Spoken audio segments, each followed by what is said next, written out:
जैसे ही आप Excel open करेंगे आपको ये इंटरफेस दिखेगा। तो इसमें आप देख सकते हो कि लेफ्ट साइड में होम बटन है, न्यू का ऑप्शन है, ओपन फोल्डर का ऑप्शन है, नीचे आपकी कुछ अकाउंट्स कुछ सेटिंग है, और ये ऑप्शन जो सबसे लास्ट में आप देख रहे हो इसके थ्रू आप एक्सेल की सेटिंग चेंज कर सकते हो।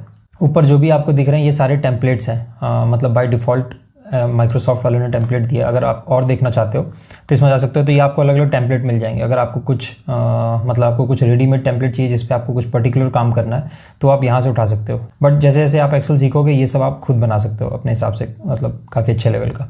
तो अभी के लिए मैं यहाँ पे क्लिक कर रहा हूँ स्टार्ट अ न्यू बुक में। जैसे ही एक्सेल खुलेगा आपको ये पेज दिखाई देगा। इसको हम लोग बोलते हैं वर्कबुक, है ना। और ये वर्कबुक में काफ़ी सारी शीट्स होती हैं जिनको आप ऐड कर सकते हो या डिलीट कर सकते हो। और ये इसको हम लोग बाद में देखेंगे कि कैसे इसको और शीट को ऐड कर सकते हैं। ये जो भी आपको टॉप में दिख रहे हैं जैसे फाइल, होम, इन सभी को टैब्स बोलते हैं। तो अभी हम लोग होम टैब में हैं और ये पूरा का पूरा सेक्शन को हम लोग रिबन बोलते हैं।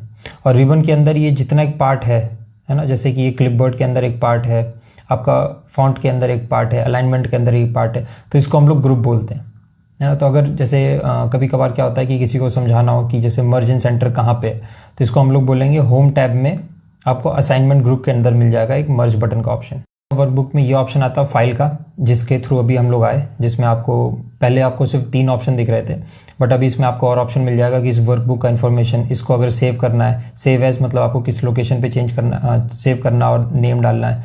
इसके अलावा इसमें प्रिंट, शेयर, एक्सपोर्ट और ये सब चीज़ों का ऑप्शन है। इसी तरह पे काफ़ी सारे मल्टीपल टैब्स मिल जाएंगे आपको, जैसे कि इंसर्ट है, तो इंसर्ट में आप पिवट टेबल, इसके अलावा चार्ट, शेप्स, ये सब यूज़ करते हैं, स्लाइसर हो गया, तो ये सब चीज़ भी हम लोग फीचर में देखेंगे। जो डिफरेंट टैब्स है उनका डिफरेंट पर्पज़ है, उनका डिफरेंट यूज़ है, वो सब हम लोग आगे धीरे धीरे एक्सप्लोर करेंगे। अब आता है यहाँ पे पॉइंट कि ये A1 जो लिखा है ये क्या है, तो इसको हम लोग नेम बॉक्स बोलते हैं। और ये आपको बताता है कि सेल का कौन सा, मतलब जो हम लोग का ये सेल है जो हम लोगों ने सेलेक्ट किया है ये कौन से लोकेशन पे है, उसका ये यहाँ पे नाम बताता है। उसके बगल में आता है आपका फार्मूला बॉक्स। तो आप जो भी एक्सेल शीट में फार्मूला लगाएंगे जिस भी सेल पे, अगर आप उस सेल पे क्लिक करते हो तो अगर उस सेल पे कोई फार्मूला लगा है तो वो आपको यहाँ पे दिखा देगा, है ना। और इसके अलावा आप इसको एक्सपेंड, मान लीजिए काफ़ी लंबा फार्मूला है तो इसको आप यहाँ पे एक्सपेंड भी करके देख सकते हो, ठीक है। तो फार्मूला बार में आप जब भी कोई फार्मूला लगाते हैं तो वो आपको यहाँ पे दिखा देगा। तो जैसे एग्जांपल दिखाता हूँ मैं, फार्मूला लगाने के लिए सबसे पहले हम लोग को इक्वल्स टू का साइन यूज़ करना होता है। तो अभी टेंशन मत लो, फार्मूला के बारे में हम लोग डिटेल में बाद में बात करेंगे। अभी बस मैं आपको बता रहा हूँ कि फार्मूला बार में फार्मूला दिखता कैसे है। तो जैसे मान लो अभी मैं लिखता हूँ 2 + 2, है ना। नॉर्मल मैथमेटिक्स का कोई भी फंक्शन हम लोग का यूज़ होता है इक्वल्स टू से। तो इक्वल्स टू किया मैंने, 2 को प्लस किया 2 से, ठीक। आप जैसे ही एंटर करोगे वो 4 लिख देगा। आपको यहाँ सेल में 4 दिख रहा है, बट अगर आप उसमें फार्मूला बार में देखोगे तो आपको 2 + 2 ही दिखा रहा है ना, क्योंकि वो एक तरह का फार्मूला है। अब बात करते हैं सेल क्या होता है। तो सेल आपका बनता है इंटरसेक्शन ऑफ रो और कॉलम से, उसको हम लोग सेल बोलते हैं। अब कॉलम क्या होता है, ये जो भी आपको ABCD दिख रहे हैं, ये आपके वर्टिकल जो हैं इनको हम लोग कॉलम बोलते हैं। और जो हॉरिजॉन्टली आपको 1 2 3 दिख रहा है, ये पूरा का पूरा लाइन, जैसे 5 हो गया, 6 हो गया, इसको हम लोग रो बोलते हैं, ठीक है। तो ये आपका रो और कॉलम हो गया। अब जैसे मान लीजिए यहाँ पे मैं क्लिक करता हूँ तो आप देखोगे कि ये B कॉलम है और रो यहाँ पे जो हाईलाइट हो रखा है वो 2 है। इसका मतलब B2 सेल हम लोगों ने सेलेक्ट किया है, और यहाँ पे आपको नेम बॉक्स में उसका नेम भी बताएगा कि कौन सा सेल है, B2।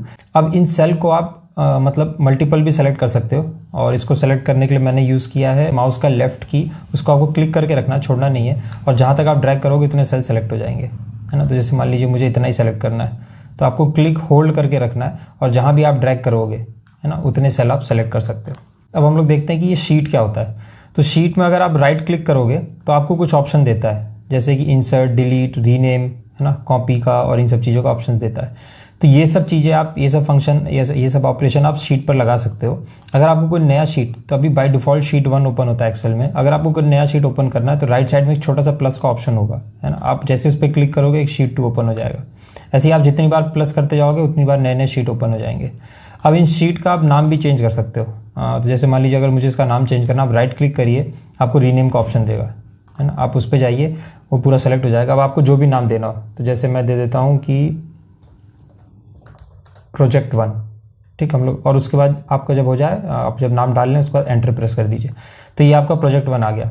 अब इसमें मैं क्या कर सकता हूँ कि मान लीजिए अगर मेरा इंपॉर्टेंट प्रोजेक्ट है और मैं चाहता हूँ कि सबसे फ्रंट में रहे, अभी जैसे शीट 1 नंबर 1 पर है, मैं चाहता हूँ कि सबसे आगे आ जाए, तो आप इसको क्लिक करके रखिए, क्लिक एंड होल्ड, और ड्रैग करके आप सबसे आगे ले आइए, तो वो आपका सबसे आगे आ जाएगा प्रोजेक्ट 1, इसके अलावा मैं इसमें क्या कर सकता हूँ, इसमें अगर आप देखोगे एक ऑप्शन आता है आपका टैब कलर का, तो मैं इसको कोई कलर दे सकता हूँ। तो जैसे मान लीजिए मुझे ठीक लग रहा है कि ब्लू कलर, प्रोजेक्ट 1 जो शीट है उसको हम लोग ब्लू कलर में देख सकते हैं। जैसे आप देखोगे तभी आपको ब्लू दिखेगा।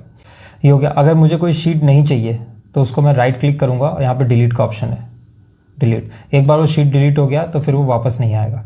तो अभी हम लोग को इस शीट पे काम करना है, तो मतलब काफ़ी मतलब जो भी इस पर टाइप करेंगे वो काफ़ी छोटा दिखेगा। तो उसके लिए मैं इसको शीट को थोड़ा जूम कर ले रहा हूँ ताकि आपको देखने में आसानी हो। तो यहाँ पे सबसे राइट कॉर्नर में आपको एक जूम का बटन मिलेगा, है ना, जूम इन लिखा हुआ है।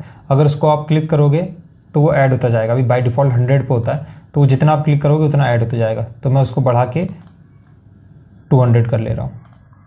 ठीक, तो अभी ये 200 जूम पे हो गया, तो थोड़ा देखने में ईजी रहता है। और अगर आपको इसका थोड़ा जूम आउट या अभी वापस चलना है, जूम आउट करना है आपको, तो आप यहाँ पे वापस जाइए, जूम आउट लिखा हुआ है, आप उसको दोबारा क्लिक करिए तो दोबारा जैसे था वैसे आ जाएगा वो। एक्सेल को थोड़ा और अच्छे से समझने के लिए मैं यहाँ पे एक टेबल बना रहा हूँ, मतलब कुछ भी एक रैंडम डेटा बना रहा हूँ जो कि एम्प्लॉयज़ का होगा जो किसी कंपनी में जॉब करते हैं, और उसके बेसिस से फिर हम लोग नए नए फंक्शंस लगाएंगे या फॉर्मूले सीखेंगे और फिर फॉर्मेटिंग सीखेंगे।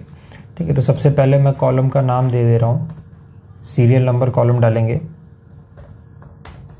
फर्स्ट नेम एक कॉलम होगा, उसके बाद लास्ट नेम एक कॉलम होगा। हाँ, अब यहाँ पे अगर आप देखो तो नेम का ई लेटर जो है वो सही से दिख नहीं रहा है ना, वो मतलब सी कॉलम के नीचे दब रहा है।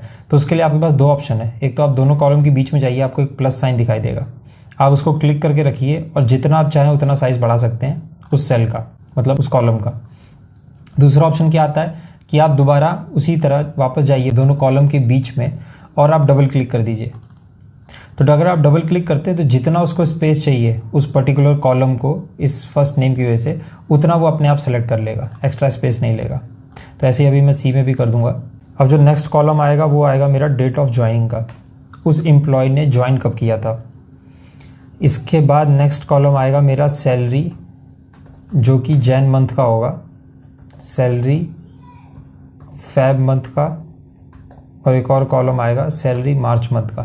तो यहाँ पे 3 मंथ्स की उसकी सैलरी आएगी। फिर हम लोग देखेंगे सैलरी टोटल, उसके बाद एक कॉलम ले लेते हैं कि एवरेज सैलरी उस एम्प्लॉय का कितना है।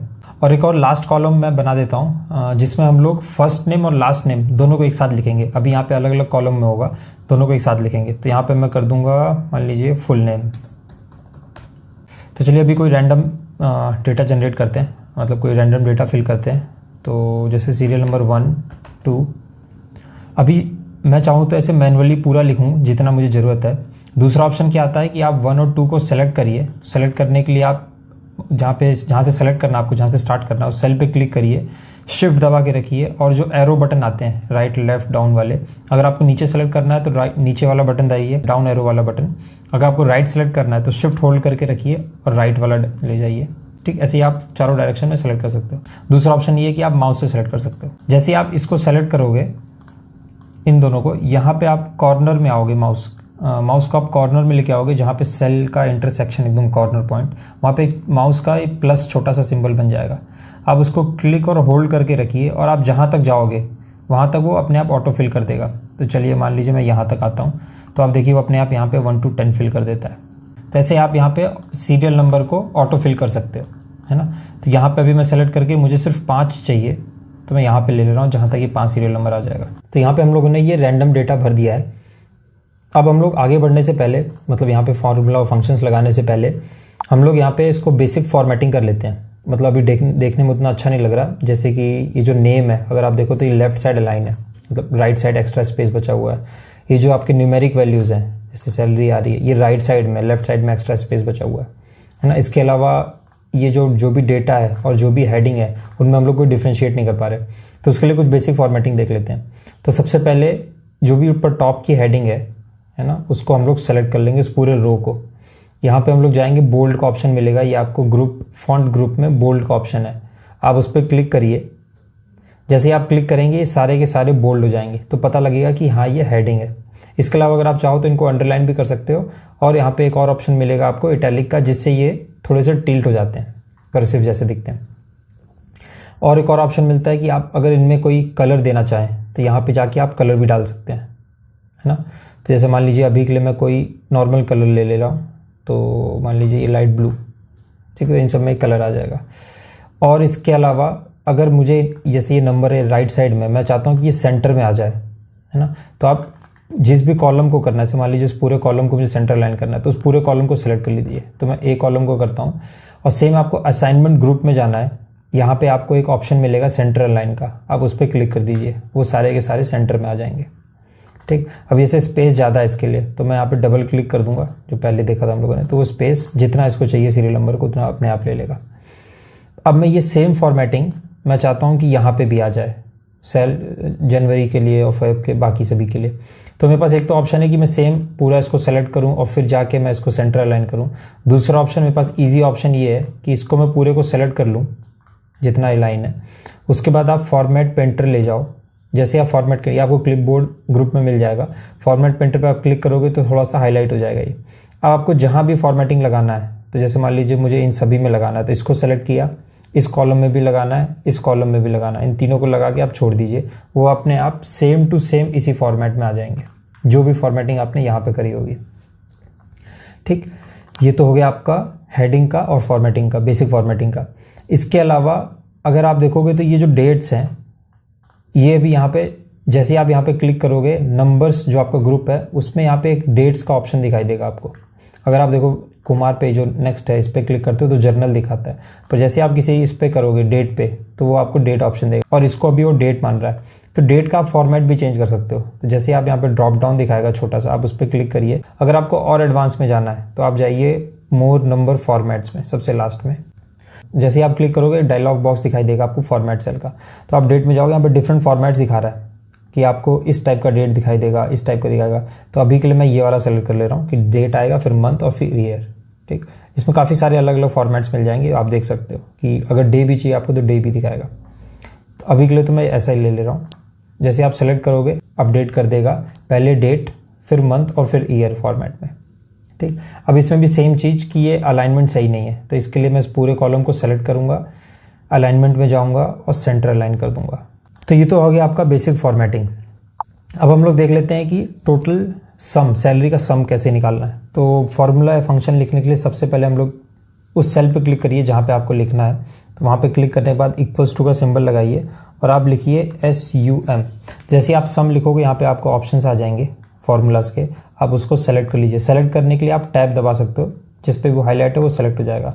अगर आपको कोई नीचे वाले सेलेक्ट करने तो डाउन एरो जो बटन है आप उससे उन पे जा सकते हो, है ना, नीचे वाले ऑप्शंस पे। तो अभी जो सम ऑप्शन है मैं उस पर क्लिक कर रहा हूँ, तो उसके लिए मैं टैब दबा रहा हूँ। टैब दबाते ही वो फार्मूला सेलेक्ट हो जाएगा और फार्मूले के अंदर जो वेरिएबल्स हैं वो आपको डालने होंगे। तो नंबर 1 पूछ रहा है कि किसका सम करना है, तो नंबर 1 मैं यहाँ पे जाके माउस से क्लिक कर दे रहा हूँ, तो वो नंबर 1 ले रहा है। अब फार्मूले में जब एक वैल्यू आप सेलेक्ट कर लो तो आपको कॉमा प्रेस करना होता है, तो आप कॉमा प्रेस करो तो पूछ रहा है नंबर 2 कौन सा चाहिए, तो मैं बताऊँगा कि ये नंबर चाहिए मुझे, है ना। फिर से कॉमा, अब वो पूछ रहा है नंबर 3 और ये है नंबर 3। ऐसे करके आप जितने चाहे उतने कॉलम्स या रोज़ को ऐड कर सकते हो। ये करने के बाद आपको शिफ्ट दबा के इस ब्रैकेट को क्लोज करना है। शिफ्ट दबा के 0 वाले बटन पे होगा क्लोज ब्रैकेट, है ना, और फिर आप एंटर प्रेस कर दो, तो इन तीनों का सम आपको दिखा देगा ही। अब ये सारा सम मुझे बाकी लोगों के लिए भी करना है, गोपाल के लिए, जोसेफ के लिए, हरी के लिए, राजा के लिए। तो यहाँ पे जाके मैं डबल क्लिक कर सकता हूँ, एक ऑप्शन है मेरे पास। दूसरा ऑप्शन आता है जैसे हम लोगों ने सीरियल नंबर को ड्रैग किया था वैसे, तो अभी के लिए मैं डबल क्लिक कर दे रहा हूँ। तो जैसे आप डबल क्लिक करोगे ये ऑटो फिल हो जाएगा, है ना। तो इसका अगर आप सम देखोगे यहाँ पे आपको राइट साइड में नीचे दिखा रहा होगा 550 है, यहाँ पे भी 550 आ रहा है ना, तो सम सही है ये, तो ये ऑटोमेटिक फिल कर दे रहा है। अब आप देखो फॉर्मूला बार में आपको फॉर्मूला भी दिखा रहा है ना, जबकि यहाँ पे वैल्यू दिखा रहा है, बट वो बता रहा है कि इस सेल में फॉर्मूला लगा हुआ है और उसके कारण ये वैल्यू आ रही है जो आपको दिख रही है। ठीक, तो ऐसे हम लोग की टोटल सैलरी आ गई। इसी तरह अगर मुझे एवरेज सैलरी निकालना हो तो मैं यहाँ पे लिखूंगा इक्वल्स टू एवरेज।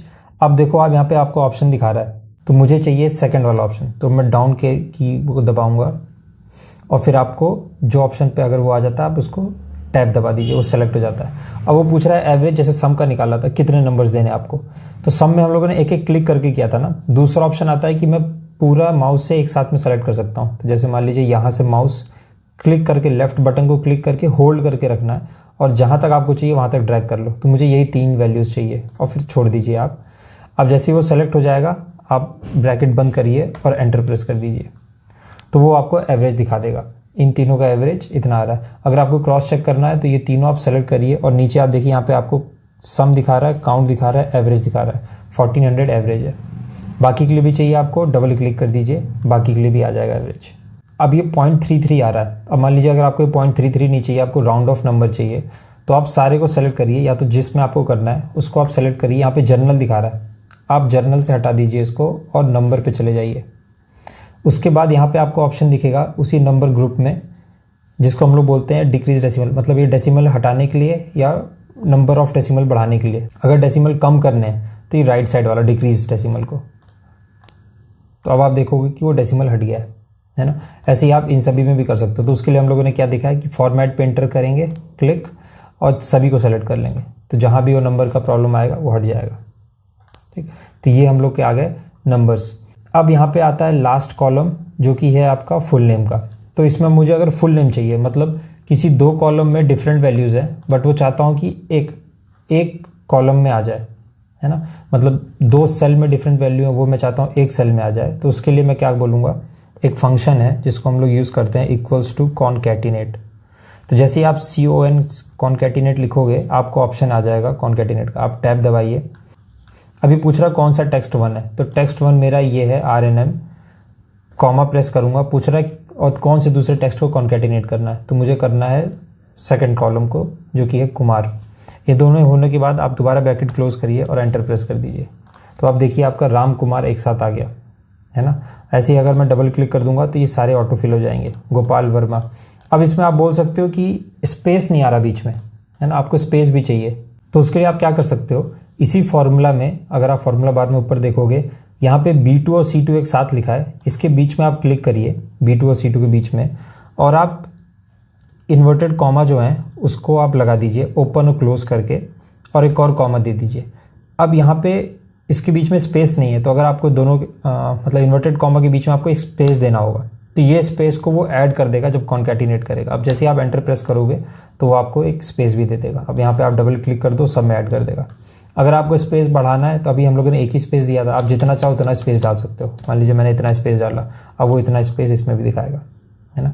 अब मान लीजिए मुझे नहीं चाहिए, वापस जैसे पहले था वैसे करना है, तो आप Ctrl+G प्रेस करिए। Ctrl+G मतलब कंट्रोल की आपके कीबोर्ड में होगा लेफ्ट साइड कॉर्नर बॉटम में, उसको आप होल्ड करके रखिए और Z को बटन दबा दीजिए, Z बटन को। दूसरा ऑप्शन है, आप सबसे ऊपर राइट कॉर्नर में आप देखोगे अंडू का बटन मिलता है। जैसे आप अंडू करोगे वो सारे के सारे जो स्पेस के बिना वाले तो वो आ गए। अगर आपको दोबारा वो चीज़ चाहिए तो यहाँ पे रीडू का ऑप्शन आता है, आप रीडू पे क्लिक कर दीजिए, वापस आ जाएगा।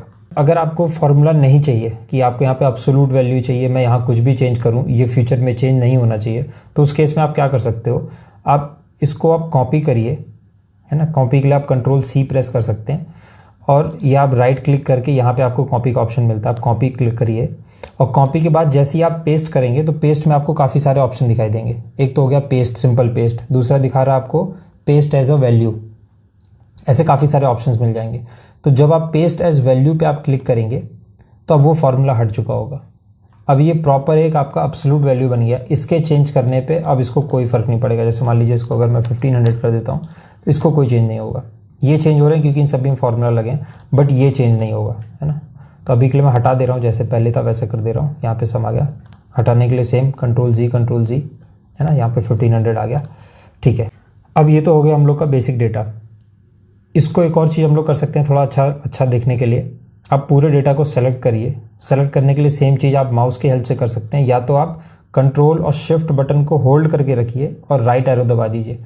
उससे होगा कि जहाँ तक डेटा है इस पूरे के पूरे कॉलम में या शीट में, वहाँ तक ये सेलेक्ट कर लेगा।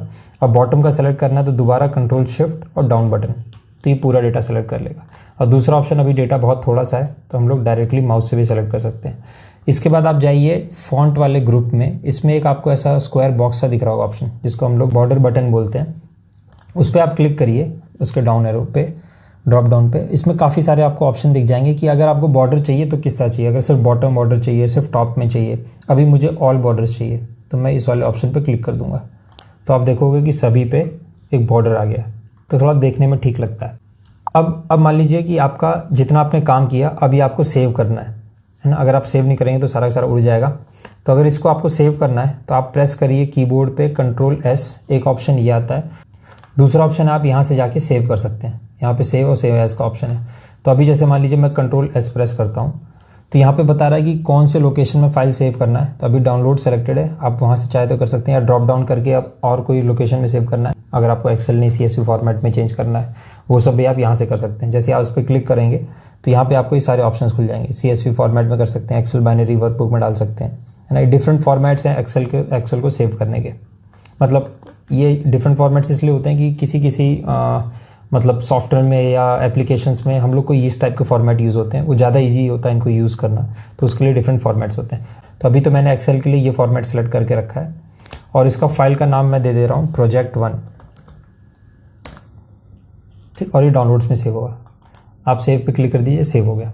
अब जैसे इस डेटा में अगर कोई बेसिक सा कोई सवाल पूछे कि सबसे ज़्यादा सैलरी किसकी है इन तीनों महीनों में मिला के, तो आप क्या करोगे, आप एक एक रिकॉर्ड में जाके टोटल सैलरी में चेक करोगे, है ना, कि 4200 है, 52, 55 है, लास्ट में आप देख रहे हो 7400 है। फिर आप देखो किसकी है, वो राजा राम की है ना। तो अब इसमें अभी तो चलो आपके पास 5 ही डेटा थे तो आपने इजी देख लिया। अभी मान लीजिए अगर आपके पास 500 रोज़ है या 600 रोज़ है तो आप एक एक करके नहीं देख सकते ना। उसके लिए हम लोग क्या यूज़ करते हैं, इसको, उसके लिए 2 ऑप्शन हमारे पास। एक तो आप इसको सॉर्ट कर सकते हो, है ना। सॉर्ट करने के लिए क्या करना होगा, आपको इस पर पूरे पे फिल्टर लगाना होगा। तो आप चलिए टैब जो आपका होगा डेटा, सबसे ऊपर आपको टैब डेटा पे क्लिक करिए और आपको जहाँ भी फ़िल्टर लगाना है, जैसे मान लीजिए इस पूरे टेबल पे लगाना है मुझे फ़िल्टर, आप पूरे टेबल को सेलेक्ट कर लीजिए। यहाँ पे आप ऑप्शन होगा फ़िल्टर का, फ़िल्टर पे क्लिक करिए तो आप देखिए यहाँ पे ड्रॉप डाउन ऐड हो गए, देख रहे हैं आप, सभी के साथ ड्रॉप डाउन ऐड हो गए। अब जिस भी कॉलम से आपको सॉर्ट करना है, सॉर्ट मतलब ऑर्डर करना है, उसको रीऑर्डर करना है या अरेंज करना है, उस कॉलम पे जाइए आप। तो जैसे मुझे टोटल सैलरी पे करना था कि सबसे हाईएस्ट किसकी है, उसी ड्रॉप डाउन पे क्लिक करिए आप। यहाँ पे आपको ऑप्शंस दे देगा कि सॉर्ट कैसे करना है। तो एक ऑप्शन दे रहा है आपको largest to smallest, smallest to largest, है ना। तो मुझे चाहिए लार्जेस्ट टू स्मॉलेस्ट। तो जैसे आप क्लिक करोगे सब कुछ रीऑर्डर हो जाएगा आपका, और जो भी टॉप सैलरी है वो आपकी, जो भी मैक्सिमम सैलरी है वो आपके टॉप में आ जाएगी, है ना, उसकी सारी वैल्यूज टॉप में आ जाएंगी। एक ऑप्शन तो ऐसा हो गया। तो अभी के लिए मैं इसको वापस Ctrl+Z कर दे रहा हूँ। दूसरा ऑप्शन क्या आता है कि मैं नहीं चाहता कि ये सीरियल नंबर चेंज हो, या मान लीजिए कि जो भी रैंडम फैशन में ऑर्डर, जो जिस भी ऑर्डर में ये डेटा मैं नहीं चाहता वो चेंज हो, बट फिर भी मैं जानना चाहता हूँ कि हाईएस्ट सैलरी किसकी है। तो उसके लिए मैं क्या कर सकता हूँ, सबसे पहले फ़िल्टर हटा देता हूँ। तो फ़िल्टर हटाने के लिए दोबारा ऑप्शन ये आता है आपके पास, ये कर दीजिए। दूसरा ऑप्शन अगर आप देखोगे इसमें लिख के दिखा रहा है Ctrl+Shift+L, है ना। तो मैं सबसे ऊपर जो भी कॉलम है या रो है उस पर सेलेक्ट करता हूँ, सबसे टॉप वाले पे, और Ctrl+Shift+L दबाओ, सब में फ़िल्टर लग जाएगा, है ना। और अगर आप दोबारा Ctrl+Shift+L दबाओगे सब कुछ हट जाएगा। दूसरा ऑप्शन जाने से पहले मैं आपको एक और चीज़ बता देता हूँ। यहाँ पे जैसे आप फ़िल्टर लगाओगे एक सॉर्ट का ऑप्शन आता है। तो जो कॉलम, जो काम मैंने यहाँ पे जाके किया, राइट एरो से राइट डाउन बटन दबा के आप सॉर्ट में जाइए। सॉर्ट में आपसे पूछेगा कि कौन से कॉलम को सॉर्ट करना है ना। तो जैसे कॉलम के इसमें नेम है, तो मुझे चाहिए total salary column. Cell sort किस चीज़ पे करना है, सेल की वैल्यूज़ पे। ऑर्डर कैसे करना है, ऑर्डर मुझे करना है लार्जेस्ट टू शॉर्टेस्ट। आप ओके करोगे, सेम वैसे हो जाएगा जैसे हम लोगों ने यहाँ से किया था। सेम चीज़ आप यहाँ से भी सॉर्ट लगा सकते हो, बट अभी मुझे ये नहीं चाहिए तो मैं Ctrl+Z कर दे रहा हूँ और Ctrl+Shift+L करके सारे फिल्टर्स हटा दे रहा हूँ। दूसरा ऑप्शन ये आता है कि बिना ऑर्डर चेंज किए, अगर आपको देखना हो, अगर कम डेटा, ज़्यादा डेटा में काम नहीं करेगा, अगर कुछ कम डेटा है आपको और बस ये देखना है कि इसमें से टॉप किसकी सैलरी आ रही है, तो उस केस में मैं क्या करूँगा, होम बटन पे जाऊँगा, इस पूरे कॉलम को सेलेक्ट करूँगा और यहाँ पे कंडीशनल फॉर्मेटिंग का ऑप्शन आएगा, आप उस पर क्लिक करिए। अभी मुझे चाहिए कलर स्केल। तो कलर स्केल में क्या करता है ये, maximum to shortest, maximum to minimum, ये अपने आप सॉर्ट करेगा और उसमें कलर ये खुद से एक कलर दे देगा।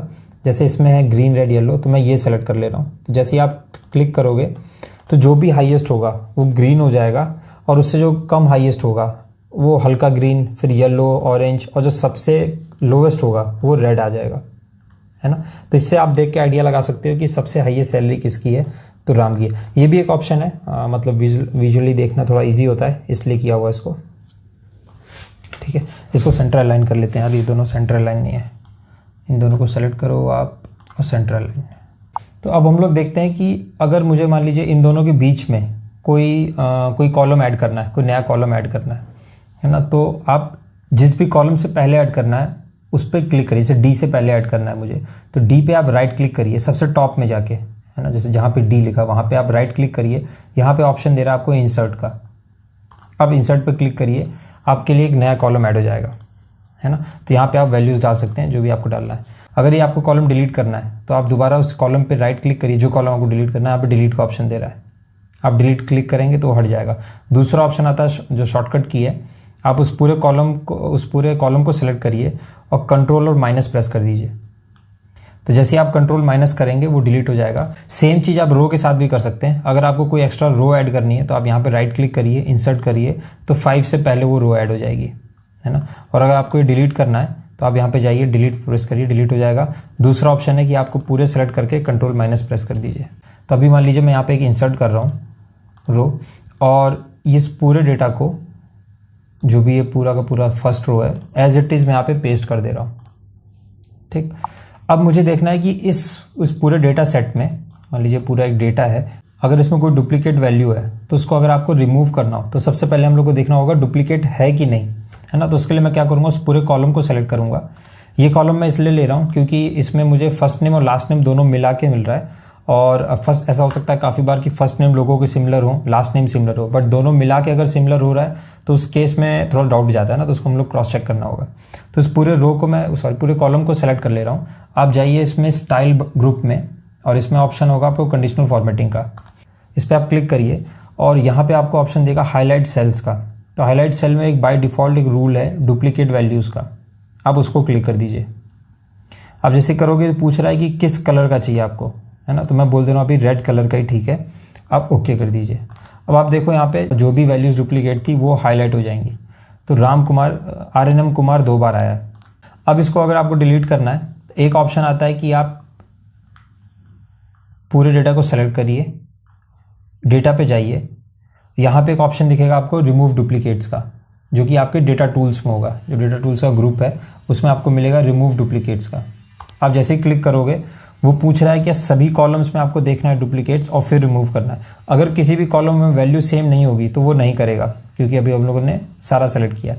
मैं बोल रहा हूँ कि हाँ सारे कॉलम में चेक करना, अगर सारी वैल्यू सेम है इसका मतलब वो डुप्लीकेट रिकॉर्ड है, आप डिलीट कर दीजिए।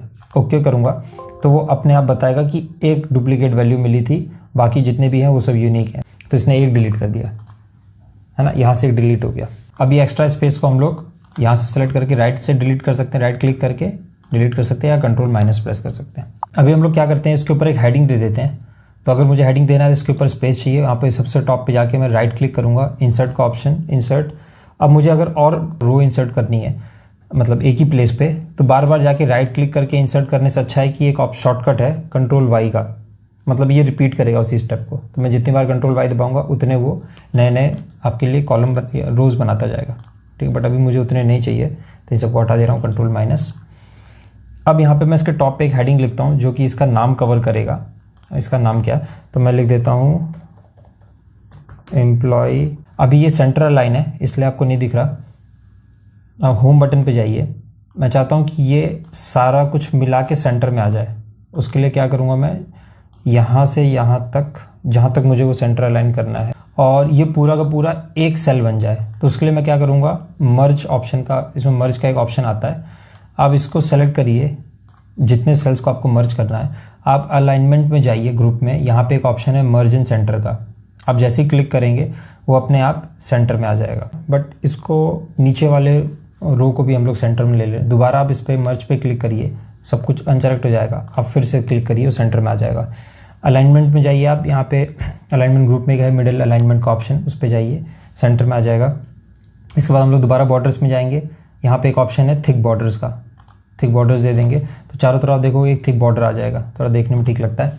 अब इसमें अगर आप चाहो तो कोई कलर डाल सकते हो, है ना। आप जो भी कलर सेलेक्ट करना चाहो वो सेलेक्ट कर सकते हो।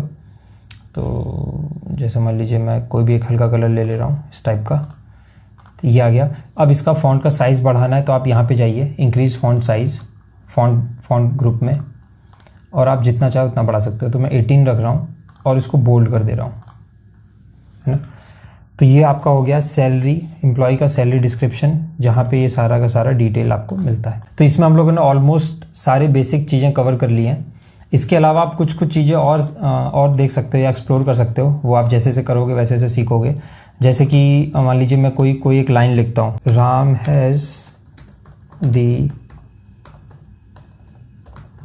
हाईएस्ट सैलरी, है ना, कि राम की हाईएस्ट सैलरी है। तो अगर इसको मैं चाहता हूँ कि एक ही सेल के अंदर आ जाए, तो यहाँ पे एक ऑप्शन है रैप टेक्स्ट का। अब जैसे क्लिक करोगे एक सेल के अंदर ही सब कुछ आ जाएगा, ये पूरा एक सेल बन गया। ये मतलब अब इसका जो आपका रो है उसकी थोड़ा साइज़ इंक्रीज़ हो जाएगा, हाइट, वो क्योंकि एक सेल में आ रहा है। तो ये रैप टेक्स्ट ये काम करता है ना। जैसे आप रैप क्लिक करोगे उसमें एक सेल के अंदर आ जाएगा। इसके अलावा आप परसेंटेज लगाना चाहो तो अगर आप कोई भी वैल्यू लिखते हो, जैसे मान लीजिए मैंने 21 लिखा, मैं चाहता हूँ कि ये 21% हो, ना कि नंबर, तो आप यहाँ पे जाके परसेंट पे क्लिक करोगे। अब इसने 200 कर दिया और ये आपका 21% बन जाएगा। ऐसे ही आप इसमें फ़ॉन्ट चेंज कर सकते हो, है ना। तो जैसे मान लीजिए जो हेडिंग है मैं चाहता हूँ उसका फ़ॉन्ट कुछ और हो जाता है। यहाँ पे आपको फ़ॉन्ट वाले ग्रुप में सबसे ऊपर कैलिबरी लिखा होगा, उसके बगल ऑप्शन है यहाँ पे ड्रॉप डाउन, आप उस पर क्लिक करोगे, यहाँ पे डिफरेंट फ़ॉन्ट्स मिल जाएंगे। अभी आप स्क्रीन पे देख रहे होगे कुछ रैंडम नंबर्स लिखे हुए यहाँ पे, जो कि डेसिमल डिजिट्स में है। तो यहाँ पे अगर आप देखोगे नंबर, आपका जो ग्रुप है होम टैब में, इसमें यहाँ पे हम लोगों ने नंबर सेलेक्ट किया हुआ है। और ये जो डेसिमल्स है यहाँ पे आप इसी सेम ग्रुप में अगर आप देखोगे यहाँ पे ऑप्शन है डेसिमल डिक्रीज़ का, तो ये डेसिमल डिक्रीज़ कर देगा। और यहाँ पे ऑप्शन है डेसिमल इंक्रीज़ का, तो ये डेसिमल्स को इंक्रीज़ कर देगा, है ना। अभी हम लोग क्या चाहते हैं, यहाँ पे राउंड करना चाहते हैं इन नंबर्स को। तो उसके लिए बाय डिफ़ॉल्ट फॉर्मूला आता है एक्सेल में, आप लिखिए इक्वल्स टू राउंड। अब राउंड को सेलेक्ट करिए। अब पूछ रहा है राउंड के लिए कौन सा नंबर आपको राउंड अप करना है, मतलब राउंड करना है। उसके लिए मैं ये वाला सेलेक्ट करूँगा नंबर, उसके बाद कॉमा दूंगा। पूछ रहा है कितने डिजिट के लिए आपको राउंड करना है, तो मैं चाहता हूँ 0 डिजिट के लिए, मतलब जैसा है एब्सोल्यूट नंबर चाहिए। अगर आप देखोगे तो अब ये 1.00 बन गया। अगर मैं डबल क्लिक करता हूँ तो ऑटो फिल कर देगा 1 2, यहाँ से भी इसने 2.9 था उसको 3 कर दिया, 8.9 को 9 कर दिया, 1.3 को 1 कर दिया, है ना। यहाँ पे मैं एक और नंबर ऐड कर देता हूँ ताकि डाउट क्लियर हो जाए। मान लीजिए अगर कोई नंबर होता 4.55599 करके, तो उसको ये बाय डिफ़ॉल्ट 5 में कन्वर्ट कर देता, क्योंकि 4.5 से ज़्यादा है ये नंबर, ठीक है। अब हम लोग देखते हैं कि राउंड अप क्या करता है। अगर इक्वल्स टू में लिखता राउंड, यहाँ पे आपको लास्ट ऑप्शन मिलेगा राउंड अप का, इसको सेलेक्ट करता हूँ। इसमें भी सेम नंबर देंगे और पूछ रहा है कितने डिजिट के लिए करना है, तो इसमें भी मैं चाहता हूँ 0 डिजिट के लिए हो। तो राउंड अप में आप देख सकते हो कि ये एक नंबर इंक्रीज कर देता है। 1 पॉइंट कुछ भी आएगा, 0.3 भी आ रहा है तो उसको 2 पे भेज देगा, 2 पॉइंट कुछ भी आएगा उसको 3 पे भेज देगा, 8 पॉइंट कुछ भी आया उसको 9 पे, 4 पॉइंट कुछ भी 5 पे। तो नाम ही है इसका राउंड अप करना। तो ये आपको डिसाइड करना होगा इसको कब यूज़ करना है। सिमिलरली सेम टू सेम ऐसे ही आपका आता है राउंड डाउन, जो कि सेकंड नंबर पे है, उसको सेलेक्ट करो। इसमें भी आपको नंबर सेलेक्ट करना है और मैं भी ये चाहता हूँ 0 डिजिट के लिए राउंड अप हो। तब ये क्या करेगा, डाउन करेगा। इसका जस्ट अपोजिट, इसमें क्या कहता है 2 पॉइंट कुछ भी आएगा उसको 1 बढ़ाता है, इसमें कुछ भी होगा 1 पॉइंट भले ही 99, जैसे इसमें आप देखो 2.999 है ना, इसको राउंड अप करते हैं 3 आता है, बट ये क्या करेगा राउंड डाउन कर देगा। तो 2 पॉइंट कुछ भी होगा उसको फर्स्ट डिजिट जो भी वो ले लेगा, 8 पॉइंट कुछ भी होगा ये 8 ले लेगा, 1 पॉइंट कुछ भी होगा 1, 4 पॉइंट कुछ भी होगा 4, है ना। तो ये 3 तरह के राउंड ऑफ फंक्शंस यूज़ होते हैं, राउंडिंग के लिए फंक्शंस यूज़ होते हैं जिसको हम लोग जनरली एक्सेल में यूज़ करते हैं। अब चलते हैं अपने नेक्स्ट टाइप की तरफ। इसमें हम लोग देखते हैं कि कैसे ऑटो फिल करते हैं, जो कि काफ़ी ज़्यादा यूज़ होने वाले टर्म्स हैं, जैसे कि मंथ्स हो गए, है ना। तो जैसे अब मैं इसमें लिखता हूँ जनवरी, है ना। आप जैसे इसको ड्रैग करोगे ये अपने आप समझ जाएगा कि ये मंथ्स है। आप राइट साइड में देख सकते हो लिख के भी आ रहा है हाईलाइट सा कि कहाँ तक जा रहा है। तो जैसे मैंने इसको दिसंबर तक ड्रैग किया तो दिसंबर तक आ गया। अभी ये आर सही से नहीं आ रहा तो आप यहाँ पे डबल क्लिक करोगे ये एक्सपेंड हो जाएगा। सिमिलरली मुझे यहाँ पे मैं डेट भी डाल सकता हूँ, जैसे कि अगर मैं लिखता हूँ मंडे, है ना। अब ये समझ जाएगा कि इसको मैं अगर ड्रैग करता हूँ यहाँ से, आप राइट कॉर्नर में यहाँ प्लस साइन देख रहे हो, इसको होल्ड करके रखो तो ये बाय डिफ़ॉल्ट समझ जाएगा कि ये डेज़ है। यहाँ पे भी आप डबल क्लिक कर दीजिए बढ़ जाएगा। अब आप चाहते हो कि पूरा जैन नहीं लिखना, आपको सिर्फ जनवरी पूरा नहीं लिखना है, सिर्फ जैन लिखना है, तब भी ये समझ जाएगा कि क्या लिख रहे हो आप। सिमिलरली आप सिर्फ अगर मंडे लिख देते हो, मंडे को शॉर्ट फॉर्म में, तब भी ये समझ जाएगा आप क्या कहना चाहते हो, है ना। तो एक्सेल इतना मतलब इंटेलिजेंट होता है कि ये ऑटो फिल कर देता है डेटा को। अगर मैं सिर्फ 1 लिखता हूँ और इसको ड्रैग करता हूँ तो ये कुछ नहीं करेगा, इसको लगेगा आप सिर्फ 1 चाहते हो रिपीट हो जाए। बट अगर मैं 1 लिखता हूँ नीचे 2 देता हूँ तो इसको समझ में आ रहा है कि एक एक वैल्यू इंक्रीज हो रहा है ना। तो अभी आप जैसे यहाँ पे ड्रैग करोगे वो नंबर इंक्रीज होने लगेगा। अब देखो अब यहाँ से 1 2 3 अप टू 12 चला गया, है ना। तो इतना समझदार ये एक्सेल होता है। अब हम लोग चलते हैं अपने शीट नंबर 1 पर। तो ये शीट आप यहाँ पे देख सकते हो जिसमें हम लोगों का एक डेटा है जो कि RNM स्कूल का है। इसमें बच्चों के स्टूडेंट्स के नाम है, उनके जेंडर, एज, क्लास, कौन से हाउस के हैं वो बच्चे, यूनिट टेस्ट 1, 2 और फाइनल टेस्ट का डेटा है, और साथ ही साथ उनकी एक ईमेल आईडी है। तो ये बेसिक हमारे पास डेटा है। अब इसमें हम लोग क्या करेंगे, सबसे पहले हम लोग ये देखते हैं कि किसी भी एक सेल के अंदर कमेंट कैसे ऐड करते हैं। एग्जांपल, जैसे मान लीजिए कि ये माधव की जो आईडी है ये अब काम नहीं करती, मुझे पता है ये। अगर कोई फ्यूचर में इस आईडी को देखे तो वो इस पर मेल ना करे, उसके लिए मैं यहाँ पे क्या कर सकता हूँ, यहाँ पे राइट क्लिक करूँगा और यहाँ पे आप एक ऑप्शन देखोगे इंसर्ट कॉमेंट का, आप उस पर क्लिक करिए और यहाँ पे आप कॉमेंट ऐड कर सकते हो। तो मैं कहूँगा मेल आईडी नॉट वर्किंग, ठीक। अब इसको चाहो तो आप थोड़ा सा बोल्ड कर सकते हो, तो मैं इसका साइज़ बढ़ा दे रहा हूँ, 9 है बाय डिफ़ॉल्ट, मैं 12 कर दे रहा हूँ और इसका साइज़ थोड़ा कम कर दे रहा हूँ ताकि देखने में थोड़ा अच्छा लगे। अब आप बाहर क्लिक कर दीजिए कहीं भी। अब जैसे आप इसके ऊपर हॉवर करोगे आपको दिख जाएगा मेल आईडी नॉट वर्किंग, है ना। तो फ्यूचर में अगर इसको कोई डेटा को रिव्यू करता है या आप उसमें कोई कमेंट ऐड करना चाहते हो तो ऐसे ऐड कर सकते हो। अगर आप इस पर दोबारा इसी सेल पे राइट क्लिक करोगे तो आप इस कमेंट को चाहो तो एडिट कर सकते हो, चाहो तो डिलीट कर सकते हो। तो अभी के लिए मैं इसको डिलीट कर दे रहा हूँ, तो वो कमेंट यहाँ से हट जाएगा। तो ये हो गया आपका कमेंटिंग का पार्ट। अब आती है बारी की, इसमें हम लोग फिल्टर्स के साथ डेटा को कैसे मैनिपुलेट कर सकते हैं या डेटा को कैसे हम लोग ऑर्गेनाइज कर सकते हैं। तो जैसे अगर आपको फ़िल्टर लगाना है तो लास्ट वीडियो मैंने बताया था आपको कि आप डेटा टेबल में जाके एक तो फ़िल्टर लगा सकते हो यहाँ से। दूसरा ऑप्शन आता है कि आप Ctrl+Shift+L प्रेस करिए, बाय डिफ़ॉल्ट यहाँ पे फ़िल्टर्स लग जाएंगे, आप ड्रॉप डाउन देख सकते हैं। अब इसमें मैं क्या चाहता हूँ कि सिर्फ और सिर्फ मुझे मेल जो भी बच्चे हैं, बॉयज़ हैं, उनका डेटा दिखे। तो आप जेंडर कॉलम पे जाइए, यहाँ पे आपको ऑप्शन दिख रहा होगा मेल का, तो फीमेल को मैं अनसेलेक्ट कर दूंगा और ओके कर दूंगा। तो आप देख सकते हो यहाँ जो भी डेटा आपको दिख रहा है वो सारा मेल स्टूडेंट्स का है ना। इसी तरह फीमेल का भी लगा सकते हो, फीमेल सेलेक्ट करिए, मेल को अनसेलेक्ट कर दीजिए, अब ओके प्रेस कर दीजिए। तो अब आपको सभी डेटा सिर्फ फीमेल बच्चों का दिखेगा। अब आपको ये फिल्टर हटाना है तो आप यहाँ पे दोबारा ड्रॉप डाउन पे जाइए, क्लियर है, क्लियर फिल्टर ऑप्शन आता है। एक ऑप्शन ये आप यहाँ से कर सकते हो। दूसरा ऑप्शन आता है आप Ctrl+Shift+L हटा दीजिए, सारे कॉलम से आपके फिल्टर हट जाएंगे। अगर आप सिर्फ एक कॉलम से चाहते हैं तो वहाँ पे आप जैसे अभी हम लोगों ने किया क्लियर फिल्टर, अगर आप सारे कॉलम से फिल्टर हटाना चाहते हैं तो Ctrl+Shift+L, ठीक। इसके अलावा फिल्टर्स का काफ़ी ज़्यादा यूज़ क्या आता है, जैसे मैं दोबारा Ctrl+Shift+L लिख रहा हूँ। अब मैं चाहता हूँ कि यहाँ पे भूमि जो हाउस है या जो भी हाउस मुझे सेलेक्ट करना है, जैसे मान लीजिए मैं सेलेक्ट करता हूँ वायु हाउस, ठीक। आप ओके करिए, तो अभी आपको सिर्फ वायु हाउस का डिटेल दिखा रहा है। अब इसमें मैं चाहता हूँ कि सिर्फ मेल बच्चों का डिटेल आए, तो अभी तो एक ही है। यहाँ पे आप जाके अगर आप फीमेल को हटा देते हैं तो सिर्फ मेल बच्चों का डिटेल आ जाएगा। तो इस वक्त हम लोगों ने क्या किया है, मल्टीपल कॉलम्स में फ़िल्टर लगाया है, एक तो हाउस में लगाया है और एक जेंडर में लगाया है। तो आपको 2 बार, अभी अगर आप यहाँ पे देखोगे तो आपको बाकी सारे कॉलम्स अनसेलेक्टेड है ना। अगर मैं क्लियर फिल्टर करता हूँ तो आप देखो सिर्फ मेल सेलेक्टेड, बाकी सारे हाउस आ गए, है ना। अगर यहाँ से भी मैं फिल्टर हटा देता हूँ तो यहाँ पे सारे कॉलम्स का डेटा आ जाएगा, जैसा पहले था वैसा आ गया। एक काम तो ये करता है फिल्टर। दूसरा काम फिल्टर क्या कर सकता है, आप दोबारा Ctrl+Shift+L लिखिए। मान लीजिए यहाँ पे तो अभी आपको सारे बच्चों के नाम दिख रहे हैं। मान लीजिए ये लिस्ट होती है आपकी 1000 बच्चों की या 10,000 बच्चों की। उस केस में अगर आपको किसी बच्चे का नाम ढूंढना होता तो आप कैसे करते, आप एक एक बच्चे का नाम जाके तो देख नहीं सकते। उस केस में आप यहीं पर लिख सकते हो, जैसे मैं लिखता हूँ मान लीजिए गोपाल, है ना। अगर लिस्ट में कोई भी नाम गोपाल का होगा तो वो आ जाएगा। अब ओके करिए, अभी जो डेटा दिखा रहा है आपको सिर्फ गोपाल के लिए दिखा रहा है। अब आप यहाँ से इसको जाके फिल्टर करके क्लियर फिल्टर हटा सकते हो। इसके अलावा फिल्टर में आप क्या यूज़ कर सकते हो, मैं चाहता हूँ कि ये डेटा सॉर्ट हो जाए असेंडिंग टू डिसेंडिंग। अभी बाय डिफ़ॉल्ट ये A से V तक है, इसका उल्टा करना चाहता हूँ मैं।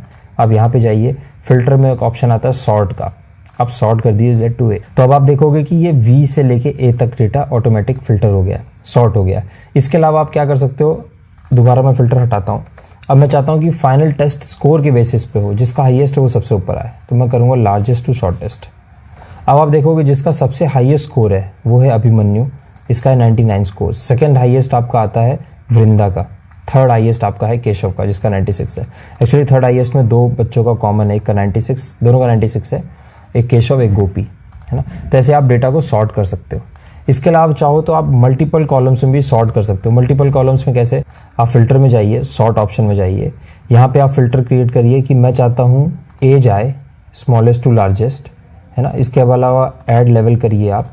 फिर मैं चाहता हूँ कि वो बच्चे का फाइनल स्कोर के बेसिस पे सिलेक्शन हो, मतलब फ़िल्टर लगे लार्जेस्ट टू शॉर्टेस्ट।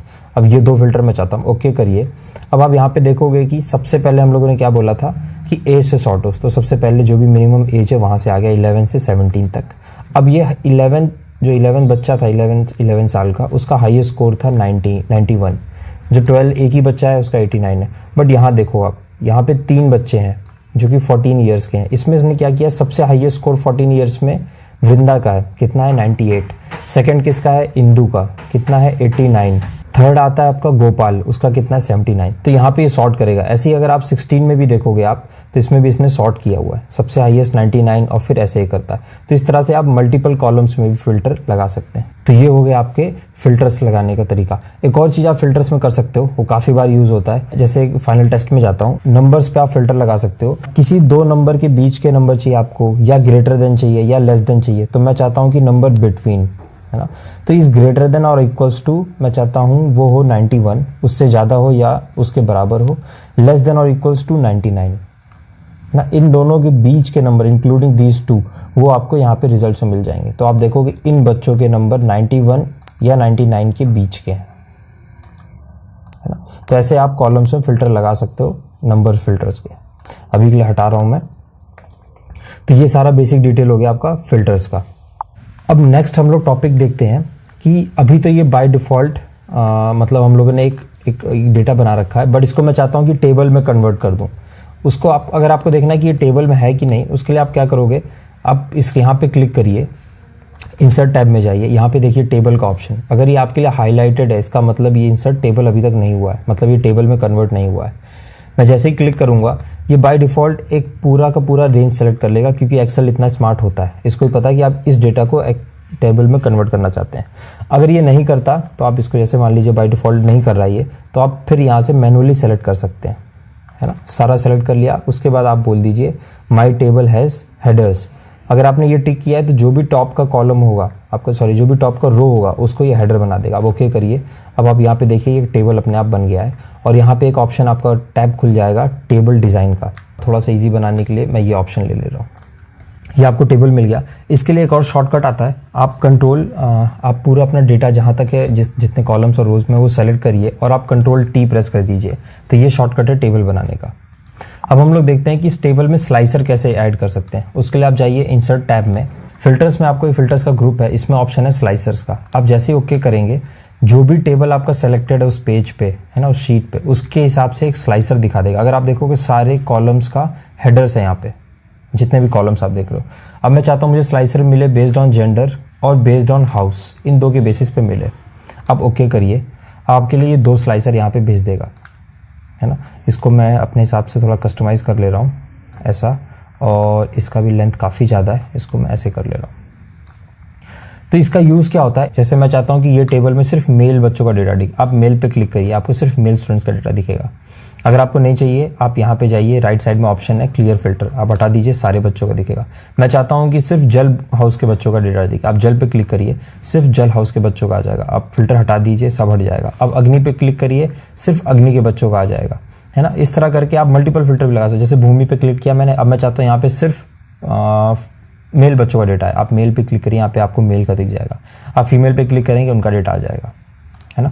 तो ये सब टाइप के आप चीज़ें ईजी कर सकते हैं कंपेयर टू आप यहाँ पे जाएं, फिर आप जेंडर सेलेक्ट करें, फिर आप यहाँ पे आए हाउस पे, फिर ये करें। तो यहाँ पे आप 1 क्लिक में कर सकते हैं। ये स्लाइसर का सबसे बड़ा हेल्पफुल होता है, मतलब एक तो देखने में भी काफ़ी अच्छा होता है, डेटा विजुअलाइजेशन परस्पेक्टिव से भी, और ईजी टू यूज़ होता है। तो ये हो गया आपका स्लाइसर्स। अब नेक्स्ट हम लोग देखते हैं कि इसमें हम लोग अगर कुछ चीज़ें एक्स्ट्रा ऐड करना चाहते हैं, जैसे मान लीजिए कोई फ़ोटो। जैसे ज़्यादातर क्या होता है, जब भी आप किसी क्लाइंट के लिए डेक बनाते हैं या आप कोई फाइल बनाते हैं उनके लिए, कोई ऐसे वर्कशीट पे कुछ काम करते हैं, तो यहाँ पे आप उनके ब्रांड का नाम लिखते हैं, लोगो लगाते हैं, है ना। तो उसके लिए आप क्या करोगे, इंसर्ट में जाओगे, यहाँ पे ऑप्शन आता है पिक्चर्स का। आप यहाँ पे अपने डिवाइस से कोई भी चीज़ें इंसर्ट कर सकते हो, कोई भी इमेज, उसको आप एडिट कर सकते हो। और सिमिलरली आप अगर ऑनलाइन कोई इमेज ढूंढना चाहते हो तो आप यहाँ क्लिक करके जा सकते हो। तो अभी मैं इमेज की जगह क्या कर रहा हूँ, शेप्स ला रहा हूँ। जो काम हम लोग शेप्स के लिए करते हैं, सेम काम पिक्चर्स के लिए भी करते हैं। तो जैसे शेप अगर मैं देखूँ तो जैसे मान लीजिए ये रेक्टेंगल बॉक्स लेके आ रहा हूँ। रेक्टेंगल बॉक्स सेलेक्ट हो गया, आप उसको कहीं पे भी आपको बनाना होगा, तो उसके लिए मैं क्या कर रहा हूँ, यहाँ पे रेक्टेंगल बॉक्स बना दे रहा हूँ। ठीक, अब आप ये देखो ये रेक्टेंगल बॉक्स बन गया, इसको मैं कहीं भी ड्रैग कर सकता हूँ, है ना। चाहूँ तो यहाँ लेके आ सकता हूँ, इसका साइज़ छोटा कर दिया। ठीक, इसके बाद आप कलर चेंज कर सकते हो। इसके अंदर आप कोई फॉन्ट लगा सकते हो। फॉन्ट लगाना है तो उसके लिए आप क्या करो, डबल क्लिक कर दो और जो चाहे आप वो लिख सकते हो, है ना। इसके अंदर एक ऑप्शन ये आ जाता है, जैसे कुछ लोग हेडिंग के लिए यूज़ करते हैं, तो उसके लिए भी आप कर सकते हो। अगर हटाना चाहो तो डबल क्लिक करके हटा सकते हो। इसके अलावा आप इसमें जाओगे शेप फिल में, तो आप यहाँ पे अभी आपने जो भी रैंडम कलर सेलेक्ट किया वो आ जाएगा। मैं चाहता हूँ कोई फिल ना आए, तो आप यहाँ पे ऑप्शन आता है नो फिल का, तो वो हट जाएगा। इसके अलावा शेप का जो आउटलाइन है उसका आप अगर देखो हाइट विड्थ कितना है, तो अगर विड्थ इतना कर दोगे आप तो इस शेप का विड्थ इतना ज़्यादा बढ़ जाएगा, है ना।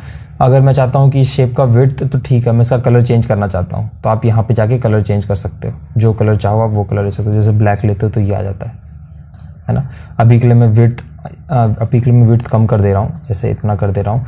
इसके अलावा शेप में आप कुछ एक्स्ट्रा ऐड करना चाहते हो, जैसे डैश, है ना। अब इस डिफरेंट टाइप के डैश ऑप्शन है आपके पास। तो जैसे एक ऑप्शन ये है, तो आपको अब आपको वो ऐसा दिखेगा जो आपका बॉक्स है। तो ये सब चीज़ें हम लोग कभी कभार यूज़ करते हैं जब आपको किसी चीज़ को हाईलाइट करके दिखाना हो, है ना। आप उसमें कुछ फिल्टर नहीं लगा रहे हो, वो स्टैटिक डेटा हो, उस केस में आप ये सब चीज़ें शेप्स का यूज़ करते हो। एक और चीज़ आप शेप्स में कर सकते हो, जैसे इसका साइज़ अगर आपको बढ़ाना घटाना है तो वो आप यहाँ से जाके एक तो कर सकते हो, जो आपको राइट साइड में जो डॉट्स दिख रहे हैं उनकी हेल्प से। इसके अलावा जैसे आप शेप्स पे क्लिक करते हो, एक ऑप्शन खुलता है, एक टैब जिसको बोलते हैं शेप फॉर्मेट। यहाँ पे अगर आप ऑप्शन देखोगे तो यहाँ पे भी हाइट विड्थ है, तो यहाँ से भी आप कर सकते हो, रोटेट कर सकते हो, उसको अलाइन कर सकते हो। आप उसको फॉरवर्ड लेके आ सकते हो, बैकवर्ड लेके आ सकते हो। फॉरवर्ड बैकवर्ड का क्या मतलब होता है, जैसे कि अगर मैं यहाँ स्लाइसर के ऊपर लेके आता हूँ उसको, जहाँ पे हाउस लिखा है, अब आप देखो ये स्लाइसर के ऊपर आ रहा है बीच में, है ना। अगर आप इसको यहीं रखना चाहते हो, इसमें एक ऑप्शन आता है सेलेक्ट बैकवर्ड। जैसे ही आप करोगे जितना पार्ट इसके स्लाइसर के ऊपर आएगा वो हट जाएगा। अब आप देखो पीछे का पार्ट हाईलाइट हो रहा है जो स्लाइसर के ऊपर नहीं, बाकी दिख रहा है आपको। अगर आप इसको आगे लेके आना चाहते हो सेलेक्ट फॉरवर्ड, तो वो अपने आप उसके ऊपर आ जाएगा, स्लाइसर के ऊपर, है ना। अगर आप दोबारा बैकवर्ड करोगे तो वो गायब ही हो जाएगा। मैं कंट्रोल जी कर रहा हूँ क्योंकि मुझे वो चाहिए, तो अभी मैं इसको लाके यहाँ पे रख दे रहा हूँ। तो ये तो हो गया आपका शेप्स का और इमेजेस का। इसी इंसर्ट टैब में एक ऑप्शन आता है आपका हाइपर लिंक का या लिंक का, ठीक, जिसमें आपको जब भी लिंक्स ग्रुप है उसमें आपको ऑप्शन आएगा लिंक, जिसको बोलते हैं add a hyper link. Hyper link का मतलब क्या होता है, जैसे लिंक का मतलब ही क्या होता है कि आप किसी चीज़ को कनेक्ट करना, लिंक का मतलब ये हो गया ना। तो अगर आप किसी सेल को किसी वर्कशीट के साथ कनेक्ट करना चाहते हैं, है ना, या आप किसी और डेटा सोर्स के थ्रू, किसी पेज के वेबसाइट के URL के थ्रू कनेक्ट करना चाहते हैं, वो सभी काम आप इस लिंक के थ्रू कर सकते हैं।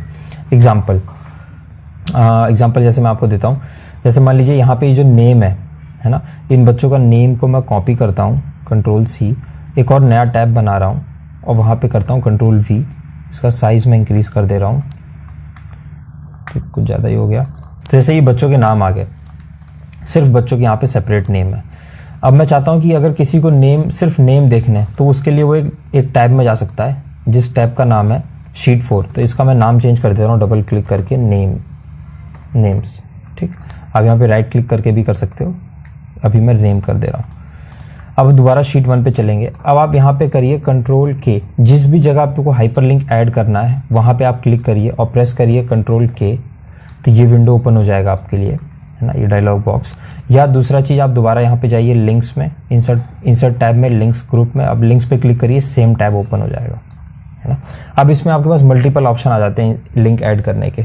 तो अभी मैं क्या चाहता हूँ कि इसी डॉक्यूमेंट के ऊपर मैं एक अपना लिंक ऐड करना चाहता हूँ, क्योंकि अगर आप देखोगे शीट नेम, जो शीट 1 और शीट नेम है, ये एक ही वर्कबुक के अंदर आता है। तो यहाँ पे ऑप्शन दिया है प्लेस इन दिस डॉक्यूमेंट, है ना। अब ओपन करिए। अब आपको जितने भी इसके अंदर इस वर्कबुक के अंदर जितने भी शीट्स हैं वो सभी दिखा रहा है आपको। शीट 1 नेम, मैं चाहता हूँ कि ये जो कॉलम है ये कनेक्ट हो जाए मेरा शीट नेम से। अब शीट नेम में तो कनेक्ट हो गया। अब उसमें पूछ रहा है कि कॉलम का नेम कहाँ से स्टार्ट होता है, सेल का रेफरेंस, तो इसने A1 लिया बाय डिफ़ॉल्ट। अभी के लिए मैं ओके कर रहा हूँ। तो आप देखो यहाँ पे जाके A1 सही में A1 से ही स्टार्ट हो रहा है ना। तो ये होगा क्या, जैसे ही कोई यहाँ पे आएगा, आप देखो यहाँ पे आपको ऑप्शन आ जाएगा एक ऐसे फिंगर बटन का आ जाएगा। जैसे ही आप इसको क्लिक करोगे, अब इस टैब पे बाय डिफ़ॉल्ट आ जाओगे, नेम टैब पे, है ना, क्योंकि अब ये एक हाइपर लिंक बन चुका है, ये लिंक आ चुका है। तो ऐसा हम लोग तब यूज़ करते हैं जब काफ़ी सारी आपके पास शीट हो और एक ही शीट में आप सभी का समरी दे दो एक एक लाइन का, कि इस शीट में आपका सेल्स का डेटा है, इस शीट में आपका परचेज जो भी आपके वेंडर्स हैं उनका डेटा है, इस शीट में आपका रिटर्न का डेटा है, इस शीट में आपके प्रॉफिट्स हैं, है ना। तो वो सभी शीट के आप नाम लिख दीजिए और सभी को आप हाइपर लिंक दे दीजिए, मतलब इसी को आप यहाँ पे हाइपर सभी शीट के साथ दे दीजिए, है ना। तो जैसे कोई क्लिक करेगा उस शीट में पहुंच जाएगा। तो इस केस में ऐसे हम लोग हाइपर लिंक यूज़ करते हैं। अभी अगर जैसे मान लीजिए मैं यहाँ पे जेंडर पे क्लिक करता हूँ और कंट्रोल K प्रेस करता हूँ, अगर आप कोई वेब एड्रेस देना चाहते हो, है ना, तो आप इस पे जाइए और यहाँ पे आप वेब एड्रेस दे सकते हो। तो जब भी कोई यहाँ पे जैसे आप वेबसाइट का एड्रेस दोगे, जैसे आप क्लिक करोगे उस वेबसाइट के एड्रेस पे पहुँच जाओगे। तो काफ़ी बार क्या होता है, हम लोग रेफरेंस के लिए देते हैं कि आप इस वेबसाइट के पेज पे जाइए, यहाँ पे आपको रेफरेंस मिल जाएगा। तो उस केस में आप यहाँ पे वो डेटा ऐड कर सकते हो, उस वेबसाइट का लिंक ऐड कर सकते हो। तो ये तो हो गया आपका हाइपर लिंक। अब हम लोग देखते हैं कि ड्रॉप डाउन कैसे ऐड करते हैं एक एक्सेल शीट में, है ना। ये ड्रॉप डाउन आपको काफ़ी बार हेल्प करता है अगर आप सेम कंसिस्टेंट डेटा सेलेक्ट करना चाहते हैं, जैसे अभी जिस केस में हम लोग करेंगे। तो उसके लिए हम लोग को क्या चाहिए होगा, एक सबसे पहले आपको एक टेबल चाहिए होगा जिसमें आपके जो भी ड्रॉप डाउन्स के अंदर जो भी आपकी लिस्ट आएगी, जो भी ऑप्शंस आएंगे, वो आपको एक टेबल में डालना होगा। जैसे अभी मैंने यहाँ पे ग्रेड्स लिखे हुए हैं ABC, तो इसको मैं क्या करूँगा, अभी एक टेबल में कन्वर्ट कर दूंगा। यहाँ जाऊँगा टेबल, दूसरा शॉर्टकट आता है Ctrl+T का, जो अभी हम लोगों ने देखा। हेडर्स मेरी सी टेबल में है, मैं बोलूँगा ओके, तब ये एक टेबल बन जाता है ना। अब जहाँ पे भी आपको ड्रॉप डाउन ऐड करना है वहाँ पे आप क्लिक करिए और आप जाइए डेटा में, है ना। डेटा में एक ऑप्शन आता है डेटा वैलिडेशन का, आप उस पर क्लिक करिए। जैसे आप ओपन करोगे सबसे पहले आपको यहाँ पे दिखेगा सेटिंग्स में अलाउ में, है ना, कौन सी चीज़ को अलाउ करना है। तो मैं चाहता हूँ कि लिस्ट अलाउ करे वो। अब लिस्ट ये पूछ रहा है सोर्स क्या है उसका, तो मैं सोर्स दे रहा हूँ कि ये 3 कॉलम्स जो 3 रोज़ हैं, जो ग्रेड है ये चाहिए मुझे। आप ओके प्रेस कर दीजिए। तो आप देखोगे यहाँ पे एक ड्रॉप डाउन बटन का ऑप्शन आ गया अर्जुन के सामने, है ना। आप जैसे यहाँ क्लिक करोगे अब ये 3 ग्रेड के ऑप्शन आपको देगा, है ना। क्योंकि मैं नहीं चाहता कि कोई D ग्रेड दे दे या E या A+, अपने मन से कोई ग्रेड बना दे। मैं चाहता हूँ डेटा कंसिस्टेंट हो, जो भी इस पे काम करे। जैसे अभी इस अर्जुन को A दिया हम लोगों ने, इसी तरह से आप इसी ड्रॉप डाउन को यहाँ पे कॉपी करके पेस्ट कर सकते हो। तो ये ड्रॉप डाउन का ऑप्शन आपके पास हर कॉलम में आ जाएगा। दूसरा ऑप्शन आता है कि आप यहाँ से ड्रैग कर लीजिए, तो सभी कॉलम्स में वो आपका ड्रॉप डाउन का ऑप्शन आ जाएगा। जैसे मैं मान लीजिए माधव को A दे देता हूँ, वृंदा को B, है ना, इंदु को B और गोपाल को C ग्रेड दे देता हूँ। तो ऐसे आपको सभी ग्रेड्स यहाँ पे मिल जाएंगे। तो ये तो हो गया आपका ड्रॉप डाउन। अब यहाँ पे मैं एक टॉपिक और कवर करना चाहता हूँ, काफ़ी बार यूज़ होगा अगर आप इस पे एक्सेल पे काम करते हैं। जैसे कि ये जो कॉलम है इसको भी मैं कॉपी कर ले रहा हूँ एक नई शीट में, है ना, पेस्ट कर दे रहा हूँ यहाँ पे और शीट का साइज़ बढ़ा दे रहा हूँ मैं, ठीक, ताकि आपको देखने में आसानी हो।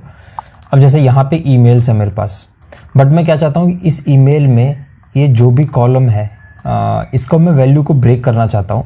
मतलब @ के बाद जो वैल्यूज़ हैं वो अलग चाहिए, @ पहले के जो हैं वो अलग चाहिए। या आप इसमें कोई भी चीज़ ले सकते हो, जिस भी पॉइंट से आपको ब्रेक करना हो वो आप कर सकते हो। तो जैसे मैं यहाँ पे चाहता हूँ कि एक कॉलम बन जाएगा मेरा नेम, है ना।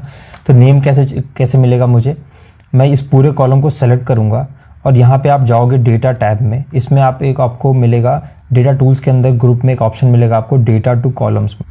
तो जैसे ही आप इस पर क्लिक करोगे टेक्स्ट टू कॉलम्स में, ये डायलॉग बॉक्स ओपन हो जाएगा। इसमें आपके पास 2 ऑप्शन आता है, एक तो आता है कि आप फिक्स विड्थ पे कर सकते हो, दूसरा ऑप्शन आता है डिलिमिटेड का। तो डिलिमिटेड हम लोग यूज़ करते हैं जब हम लोग किसी कैरेक्टर्स पे उस पर हम लोग को उस फील्ड को सेपरेट करना हो। तो अभी हमारे केस में कैरेक्टर्स पे करना है, मैं करता हूँ नेक्स्ट। अब इसमें आपको कुछ ऑप्शंस दे रहा है कि आप सेमीकोलन पे करना चाहते हो, आप कॉमा पे करना चाहते हो, अगर कोई स्पेस है तो वहाँ से आप सेपरेट करना चाहते हो, या कोई अदर्स है। अभी हमारे केस में अदर है तो मैं अदर पे क्लिक करता हूँ और यहाँ पे अपने मन से मैं सिंबल जो चाहिए हम लोग को @ लिख देता हूँ। अब आप देखोगे कि सभी का फर्स्ट नेम के बाद वो @mail.com जो भी था वो सेपरेट हो रहा है ना। आप प्रेस करिए नेक्स्ट। तो बाय डिफ़ॉल्ट अभी तो इसने सेलेक्ट कर रखा है डिलिमिटर ने A कॉलम को, है ना, और इसको ये ब्रेक कर देगा नेक्स्ट कॉलम में। अभी आप जैसे जाओगे यहाँ पे फिनिश क्लिक करोगे, पूछ रहा है कि यहाँ पे ऑलरेडी कोई वैल्यू है, नीचे से नेम लिखा हुआ है ना, इसको रिप्लेस करना चाहता हूँ। मैं बोलता हूँ ओके। अब आप देखो इसने अर्जुन जो भी फर्स्ट नेम था उसको यहाँ रखा, बाकी @ के बाद जो भी था उसने इसको यहाँ पे ब्रेक कर दिया। अगर आपको दोनों ही चीज़ चाहिए होती, जैसे मैं अभी Ctrl+C कर देता हूँ, जैसे मेरे केस में मान लीजिए आपको ये भी रखना है और एक और नया कॉलम भी चाहिए, तो पहले आप इसको कॉपी कर लीजिए, यहाँ पे जाइए आप इंसर्ट कॉपीड कर लीजिए।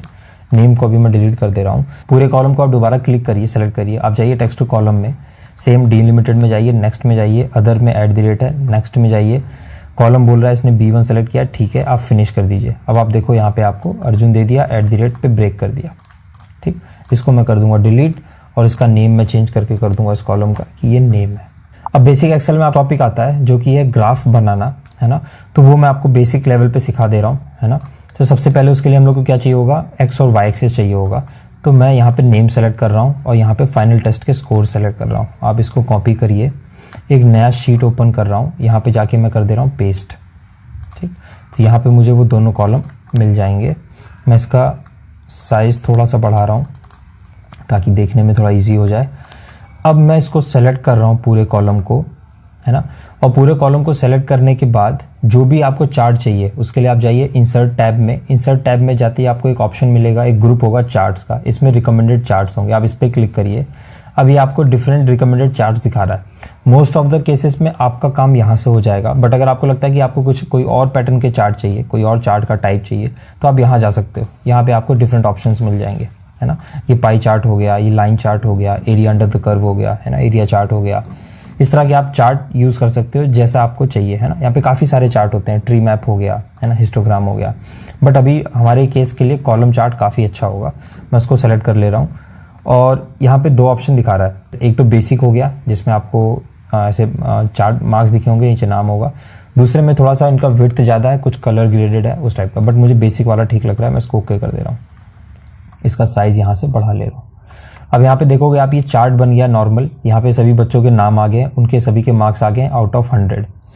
अब इसमें अगर आपको नंबर्स ऐड करने, एक ऑप्शन आप ये होवर करोगे तो आपको नंबर दिखा देगा, है ना, कि इसका 98 है, 89 है। अब मैं चाहता हूँ कि इनके नंबर्स मुझे दिखें, तो यहाँ पे प्लस ऑप्शन होगा चार्ट में, आप उस पर जाइए।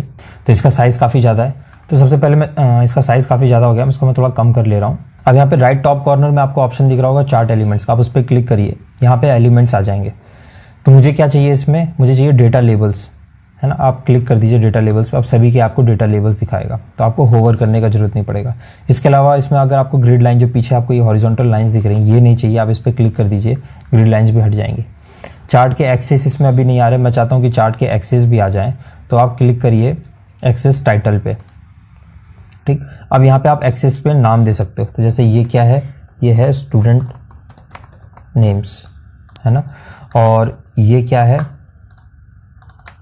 ये है उनके टोटल मार्क्स। तो यहाँ पे हम लोगों ने लिख दिया टोटल मार्क्स, स्टूडेंट्स नेम, और ये अब चार्ट ऐसा बेसिक चार्ट ऐसा बन के तैयार हो गया। अब हम लोग सीखेंगे वी लुकअप को यूज़ करना।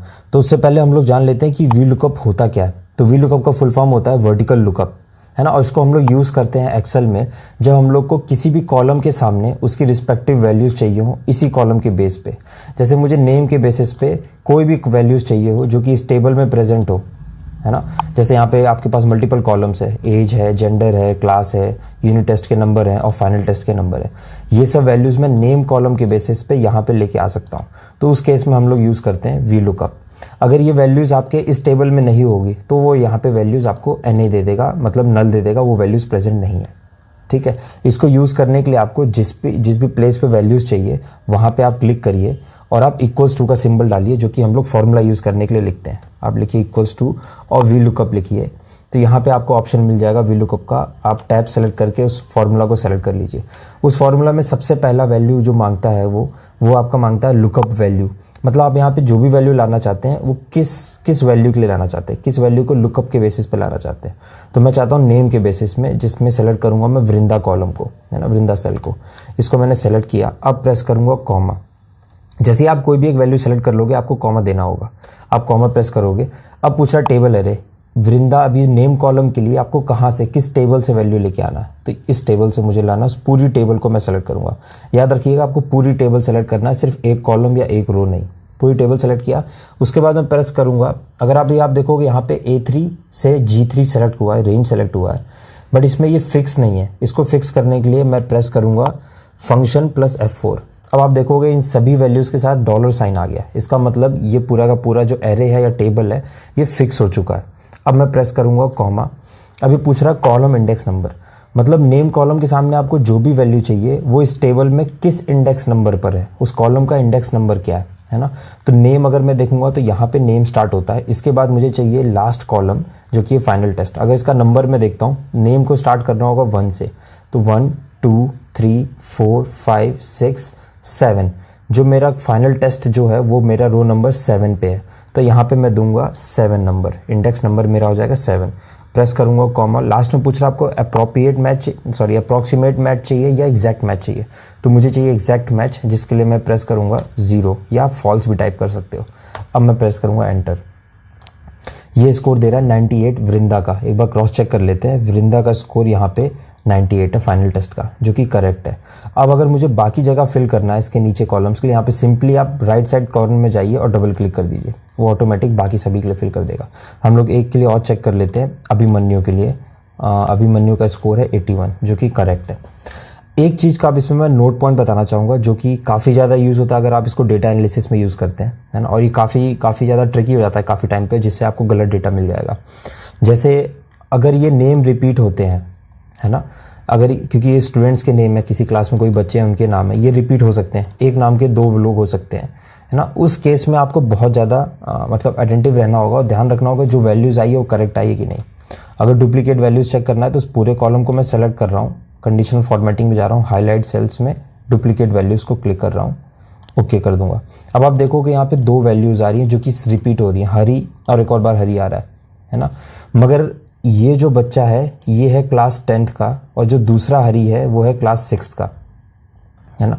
तो यहाँ पे मैं आपको ये बताना चाहता हूँ कि वी लुकअप में आपको जो भी वैल्यूज सबसे पहले मिलेगी, ये ऊपर से मतलब टॉप टू बॉटम जाता है फॉर्मूला, तो इसमें इसको जो भी वैल्यूज पहले मिलेगी उसका वैल्यू आपको लाके दे देगा। तो जैसे हरी, अगर आप देखोगे हरी में यहाँ पे 80 स्कोर है, उसने 80 दे दिया क्योंकि उसको ये सबसे पहले मिल गया, उसके बाद ही जाके दूसरी वैल्यूज नहीं ढूंढेगा। भले यहाँ पे हरी 10 बार आ जाए उसको फ़र्क नहीं पड़ता, जो भी इसको सबसे पहला वैल्यू मिल जाएगा वो इसको सेलेक्ट कर लेगा, ठीक है। अभी तो हमारे केस में एक जो डिस्टिंग्विशर है वो है कि एज अलग है बच्चे का और क्लास अलग है, तो उस बेसिस हम लोग डिस्टिंग्विश कर सकते हैं। अब यहाँ पे आप जो भी वैल्यूज़ देख रहे हैं ये चेंज हो जाएगी अगर इस कॉलम में मैं कोई चेंज करता हूँ। जैसे एग्जांपल में दिखाता हूँ आपको, अभिमन्यु का स्कोर 81, अगर मैं इसको कर देता हूँ 95, तो आप देखोगे यहाँ पे भी 95 चेंज हो गया, है ना। अगर इसको मैं कर देता हूँ 100, तो आप देखोगे यहाँ पे भी 100 चेंज हो रहा है ना। तो अभी मैं अंडू कर दे रहा हूँ। इस केस के लिए आप क्या कर सकते हो, अगर आप नहीं चाहते कि वैल्यूज़ चेंज हो, अगर आप चाहते हो तब तो कोई दिक्कत नहीं है, जैसे ये टेबल अपडेट होगी वैसे ही ये भी डेटा अपडेट हो जाएगा। बट अगर मेरे केस में मैं चाहता हूँ कि ये डेटा फिक्स रहे, तो उस केस में आप क्या करोगे, इस पूरे कॉलम को जहाँ जहाँ वी लुकअप लगा है उस सभी सेल्स को आप सेलेक्ट करोगे, कॉपी करोगे Ctrl+C और यहाँ पर राइट क्लिक करोगे, आपको एक ऑप्शन मिलेगा पेस्ट एज वैल्यूज़ लिखा आपको, है ना। पेस्ट ऑप्शन में आपको एक ऑप्शन मिलेगा पेस्ट वैल्यूज़, आप पेस्ट वैल्यूज़ कर दीजिए।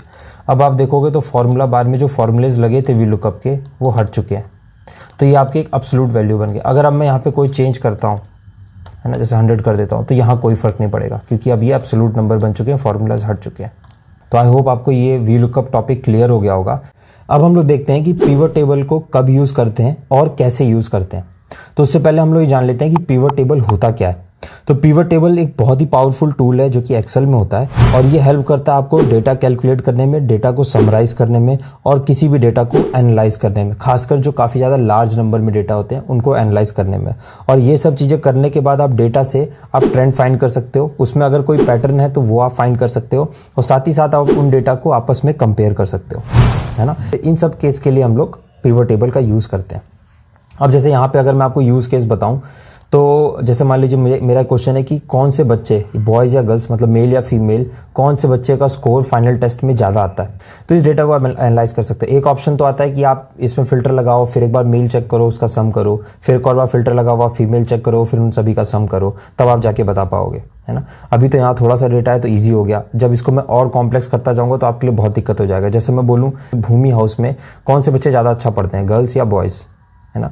तो वो कॉम्प्लेक्स चीज़ एनालाइज करने के लिए या डेटा को समराइज करने के लिए हम लोग यहाँ पे पिवट टेबल यूज़ करेंगे। उसके लिए क्या करो, आप सबसे पहले आप जाओ इंसर्ट टैब में, आपको ऊपर सबसे ऊपर इंसर्ट टैब मिलेगा, आपको ऑप्शन मिलेगा, सबसे पहला ऑप्शन मिलेगा टेबल वाले ग्रुप में पिवट टेबल का, आप उस पर क्लिक कर दीजिए। बाय डिफ़ॉल्ट एक्सेल इतना ज़्यादा स्मार्ट होता है कि वो पूरा का पूरा टेबल आपके लिए सेलेक्ट कर लेगा, उसको पता है कि टेबल कहाँ से स्टार्ट होता है कहाँ से ख़त्म होता है। बाय चांस अगर आप मान लीजिए यहाँ पे उसने सेलेक्ट किया टेबल रेंज दिखा रहा है, बाय चांस मान लीजिए मैं हटा देता हूँ, मतलब एक्सेल को समझ में नहीं आया, ठीक है, तो उस केस में यहाँ पे सेलेक्ट कर लूँगा, मैं नेम सेलेक्ट किया और वही Ctrl+Shift+राइट बटन, Ctrl+Shift+डाउन बटन, पूरा टेबल मैंने सेलेक्ट कर लिया, जितना मुझे रेंज चाहिए था सारा टेबल आ गया। नेक्स्ट ऑप्शन आता है कि आप इस पिवट टेबल को सेम एक्सेल शीट में दिखाना चाहते हैं या आप नई वर्कशीट ओपन करना चाहते हैं।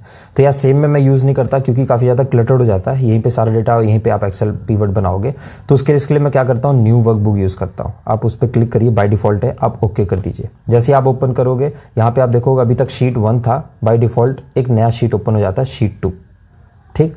इसको मैं थोड़ा जूम कर लेता हूँ। अब आप देखो यहाँ पे लिखा हुआ है to build a report choose the fields from the pivot table field list. तो यहाँ पे पिवट टेबल का फील्ड लिस्ट दिया हुआ है, बाय डिफ़ॉल्ट ये आपके लिए ऐसा ओपन होता है ना। जब आप अपने सिस्टम ओपन करोगे तो आपको ऐसा दिखेगा, इसमें सारे नेम लिखे होंगे, मतलब सभी कॉलम्स के नेम होंगे। अगर आप देखोगे नेम, जेंडर, एज, क्लास, मेरे सभी कॉलम्स के नेम यही है, जितने भी टेबल में कॉलम्स है ना। अभी मेरा पहला क्वेश्चन क्या था कि मुझे देखना है मेल फीमेल में सबसे ज़्यादा नंबर किसके हैं, तो मैं जो भी जेंडर कॉलम है उसको उठा के डालूंगा रोज़ में। रोज़ में इसलिए डालता हूँ क्योंकि एक के नीचे एक वैल्यूज़ आए, इसलिए मैं रोज़ में डाल रहा हूँ। अब मुझे क्या देखना है कि किस किस चीज़ के ऊपर मुझे कंपैरिजन करना है ना, तो मुझे करना था फाइनल टेस्ट के जो स्कोर है उसके बेसिस, तो उसको उठा के मैं डालूंगा वैल्यूज़ में। अब आप देखोगे कि जो फीमेल बच्चे हैं उनका स्कोर है 1090 और जो मेल है उनका 877। इसका मतलब जो फीमेल जो गर्ल्स बच्चे हैं ज़्यादा अच्छा पढ़ते हैं कंपेयर टू बॉयज़। जनरली दुनिया में भी यही होता है ना, तो हम लोग ये देख सकते हैं डेटा से। अब इसमें काफ़ी लोग के मन में डाउट आता है कि आपको कैसे पता है कि इसको वैल्यूज़ में डालना है या कॉलम्स में या फिल्टर्स में या रोज़ में, है ना, इन 4 बॉक्स में से कौन से फील्ड को कहाँ डालना है। तो इसका बहुत ही सिंपल लॉजिक है, ये आपको काफ़ी ज़्यादा इंपॉर्टेंट मतलब काफ़ी ज़्यादा हेल्प करेगा फ्यूचर में। आपको जिस भी कॉलम के ऊपर कैलकुलेशन करना हो उसको आप उठा के डाल दो वैल्यूज़ में। वैल्यूज़ में आप देखो समेशन का ऑप्शन दिया हुआ है, तो ये कैलकुलेशन के लिए यूज़ होता है। आपको सम फाइंड करना है, परसेंटेज फाइंड करना है, मैक्सिमम मिनिमम फाइंड करना है, काउंट फाइंड करना है, टोटल फाइंड करना है ना, तो वो आपको वैल्यूज़ के अंदर मिलेगा। तो जैसे मुझे यूनिट टेस्ट का स्कोर का देखना होता है, यूनिट टेस्ट 1 का, तो उसको उठा के मैं यहाँ डाल देता। और बाय डिफ़ॉल्ट मेजर केसेस में वो सम लेता है। ये एक्सेल में मतलब बाय डिफ़ॉल्ट होता है, वो सम कर देता है। अगर कोई भी न्यूमेरिक वैल्यूज़ आती है उसको वो यहाँ सम कर देता है। तो हम लोग को भी सम चाहिए था, तो कोई दिक्कत नहीं हुआ। और जेंडर को मैंने रोज़ में इसलिए डाला क्योंकि मैं चाहता हूँ एक के नीचे एक वैल्यूज़ है। आप चाहो तो कॉलम में भी डाल सकते हो, जैसे जेंडर को उठा के मैं कॉलम में डाल दूँ, तो आप देखो कैसा आएगा, फीमेल का ऐसा आया, मेल का वैल्यूज़ ऐसा आया। ठीक आएगा वही, बट इसका भी हम लोगों ने इसको ट्रांसपोज कर दिया। अभी रोज़ के बजाय हम लोग कॉलम में देख रहे हैं, बट ये ज़्यादा सही दिखता है पढ़ने में, तो इसलिए मैं इसको भी रोज़ में रख रहा हूँ। तो अभी हम लोगों ने देख लिया है कि रोज़ कैसे यूज़ करते हैं, वैल्यूज़ कैसे यूज़ करते हैं, कॉलम्स कैसे यूज़ करते हैं। अब अगर हम लोग देखते हैं फ़िल्टर को कैसे यूज़ करते हैं, तो फ़िल्टर के लिए आप क्या कर सकते हो, जैसे मैं डाल देता हूँ यूनिट टेस्ट 1 का स्कोर, तो आप देखोगे सबसे ऊपर फ़िल्टर आपका आ जाएगा जो कि बाय डिफ़ॉल्ट ऑल सेलेक्टेड है। अब मैं चाहता हूँ कि यहाँ पे सिर्फ उन्हीं बच्चों के स्कोर आए जिनका स्कोर मोर देन 90% है। तो उसके लिए एक तो ऑप्शन है सेलेक्ट मल्टीपल, तो वहाँ से आप कर सकते हो। आप चाहो तो यहाँ से जाके मैनुअली सेलेक्ट कर सकते हो कि 90 से ऊपर जिसका स्कोर है वो एक ही है, 91। अब आप जैसे ओके करोगे तो आपको दिखेगा सिर्फ अग्नि हाउस ही ऐसा है जिसमें सभी बच्चों के स्कोर 91 से ऊपर है। ठीक, बाकी तीनों हाउस में नहीं है। तो इस केस में आप जब भी डेटा को फिल्टर यूज़ करते हो, वर्ड में ये फ़िल्टर, आपको डेटा फ़िल्टर करना है, उसके लिए आप फ़िल्टर कॉलम का यूज़ करते हो। अगर आप फ़िल्टर हटा दोगे तो सारा वैल्यू बाय डिफ़ॉल्ट आ जाएगा। अब इसके अलावा एक प्रॉब्लम आता है, अभी तो आपके पास चलो थोड़े से ही 7-8 ही कॉलम्स हैं, हेडर्स है आपके पास, तो इतने में आ गया। कभी कभार क्या होता है, जब बहुत सारे आप रियल डेटा पे काम करोगे तो बहुत सारे हेडर्स होते हैं। उस केस में आपको स्क्रॉल कर करके डेटा देखना होता है कि कौन सा हेडर आपने सेलेक्ट किया। तो उस केस में आप क्या करो, आप पिवट टेबल में जाइए, यहाँ पे सेटिंग का ऑप्शन दिखेगा टूल्स में, पिवट टेबल फील्ड्स में यहाँ पे सेटिंग का ऑप्शन जैसा बना होगा जिसमें टूल्स लिखा होगा, आप उसको क्लिक करिए। यहाँ पे आपको सेकंड ऑप्शन मिलेगा जहाँ पे राइट साइड में आपको ऐसा वर्टिकल बॉक्स दिखेगा ना, उसको आप क्लिक कर दीजिए। आपका जो ये फील्ड लिस्ट का जो नेम था वो आप लेफ्ट साइड में आ जाएगा आपके पास, और राइट साइड में 4 बॉक्स आ जाएंगे। तो आपको ईजी हो जाएगा यहाँ पे डेटा के साथ खेलने में, और आपको सारे कॉलम्स यहाँ पे दिखाई देंगे। ठीक, अब दूसरा चीज़ आता है कि यहाँ तो मुझे पता लग गया कि सभी गर्ल्स बच्चों का स्कोर इतना है, सभी बॉयज़ का इतना है। ऐसा भी हो सकता है कि इसमें कुछ ही बच्चे हों या कुछ ही लड़कियां हों जो हमेशा टॉप में रहती हैं, बाकी सब कम पढ़ने वाली हों, इसलिए ओवरऑल स्कोर ज़्यादा है। या बॉयज़ में उल्टा हो सकता है कि यहाँ पे कुछ खराब पढ़ने वाले हों, बाकी सब अच्छे पढ़ने वाले हो। तो इस चीज़ का देखने के लिए मैं देखना चाहता हूँ कि ऑन एन एवरेज एक लड़की का स्कोर कितना आता है और एक लड़के का स्कोर कितना आता है। उसको देखने के लिए मैं क्या करूँगा, यहाँ पे आपको ऑप्शन मिलेगा सम में ही जो ड्रॉप डाउन बना है, यहाँ पे आप जाइए, क्लिक करिए, आपको ऑप्शन दिखेगा फील्ड वैल्यू सेटिंग का। ठीक, आप उस पर क्लिक करिए। अब आप यहाँ पे देख लो समराइज वैल्यू फील्ड बाय, यहाँ पे आपको ये सारे ऑप्शन दे रहा है। आपको काउंट पता करना है कि कितने बॉयज़ कितने गर्ल्स हैं, एवरेज पता करना है, वो सारी चीज़ें आप यहाँ से कर सकते हो। मुझे इस केस में अभी एवरेज पता करना है, मैं क्लिक करता हूँ, एवरेज को ओके कर देता हूँ। अब आप देखो आपको एवरेज दिख जाएगा। तो अब यहाँ पे आप देख सकते हो कि एक लड़की का स्कोर एवरेज, एक लड़की का स्कोर आ रहा है 90.83, है ना, जबकि एक लड़के का आ रहा है 87.7। इसका मतलब ऑन एन एवरेज एक लड़की का स्कोर ज़्यादा होता है कंपेयर टू लड़के से। तो ये तो हो गया आपका बेसिक पिवट टेबल। अब इसको अगर मैं थोड़ा सा और एडवांस लेवल पे चाहूँ तो मैं अगर जैसे यहाँ से मुझे ये हटाना है सब कुछ, तो मैं वैल्यूज़ को उठा के दोबारा फील्ड में डाल दो, और ये जो जेंडर आपका था इसको उठा के फील्ड में डाल दो, तो सब कुछ अनसेलेक्ट हो जाएगा। अब मैं क्या देखना चाहता हूँ, हाउस का डेटा देखना चाहता हूँ। जो भी क्लास में हाउस होते हैं उसको उठा के मैंने रोज़ में डाला, चारों हाउस की लिस्ट आ गई। इस हाउस में देखना चाहता हूँ कौन से बच्चे कितना अच्छा पढ़ते हैं, तो मैं फाइनल टेस्ट के स्कोर को उठा के दोबारा वैल्यूज़ में डाल दूंगा, और बाय डिफ़ॉल्ट वो सम ले लेगा। ठीक, अब आप देखोगे कि सबसे हाईएस्ट स्कोर कितना है, तो उसके लिए मैं क्या करूँगा, यहाँ पे कहीं भी आप राइट क्लिक करिए पूरे इसमें फील्ड में, और यहाँ पे सॉर्ट का ऑप्शन आपको मिलेगा, है ना। आप इसमें कर दीजिए लार्जेस्ट टू शॉर्टेस्ट। अब जैसे ही देखोगे यहाँ पे सबसे हाईएस्ट अगर आप देखोगे तो वायु ग्रुप के जो बच्चे हैं, वायु हाउस के जो बच्चे हैं, उनका सबसे ज़्यादा स्कोर है 646 कंपेयर टू बाकी जितने तीनों हाउस हैं। अब इसमें मैं देखना चाहता हूँ कि ये जो 646 स्कोर आया है, ये सबसे ज़्यादा किसने स्कोर किया, लड़कों ने या लड़कियों ने? काफ़ी इंटरेस्टिंग क्वेश्चन है ना ये। इसको जानने के लिए हम लोग क्या करेंगे, यहाँ पे हम लोग जो जेंडर कॉलम है, जो जेंडर फील्ड है, उसको यहाँ पे लेके आएंगे रोज़ में। अब आप देखोगे ये डेटा आपका दो और कॉलम्स में, 2 और रोज़ में डिवाइड हो जाएगा। तो अब यहाँ पे आप देख सकते हो कि वायु ग्रुप में फीमेल का कितना कंट्रीब्यूशन स्कोर है, मेल का कितना है, वो सभी आप यहाँ पे देख सकते हो। तो अगर मैं वायु की बात करूँ तो इसमें सबसे ज़्यादा स्कोर किया है गर्ल्स ने, जो कि 460, बॉयज़ ने काफ़ी कम किया है 180 के आसपास, है ना। अगर मैं अग्नि की बात करता हूँ तो यहाँ पे देखो आप उल्टा है, यहाँ पे फीमेल का स्कोर सिर्फ 194 है, जबकि बॉयज़ का है 362, है ना, जो कि ज़्यादा है गर्ल्स के मुकाबले। अब अगर ये पढ़ने में आपको दिक्कत होती है, मतलब ये लेआउट आपको पसंद नहीं आता, तो इस पूरे टेबल का आप लेआउट चेंज कर सकते हो। आप कहीं भी क्लिक करिए, आपके ऊपर 2 टैब दिखेंगे, एक होगा पिवट टेबल एनालिसिस, दूसरा होगा डिज़ाइन का। आप डिज़ाइन पे क्लिक करिए, इसमें लेआउट ग्रुप होगा, इसमें आप जाइए रिपोर्ट लेआउट ग्रुप में, इसमें ऑप्शन आता है 3rd option show in tabular form. जैसे आप इस पर क्लिक करोगे, अभी थोड़ा सा देखने में पढ़ने में ईजी हो जाता है। वायु ग्रुप मेल फीमेल, है ना, फीमेल मेल।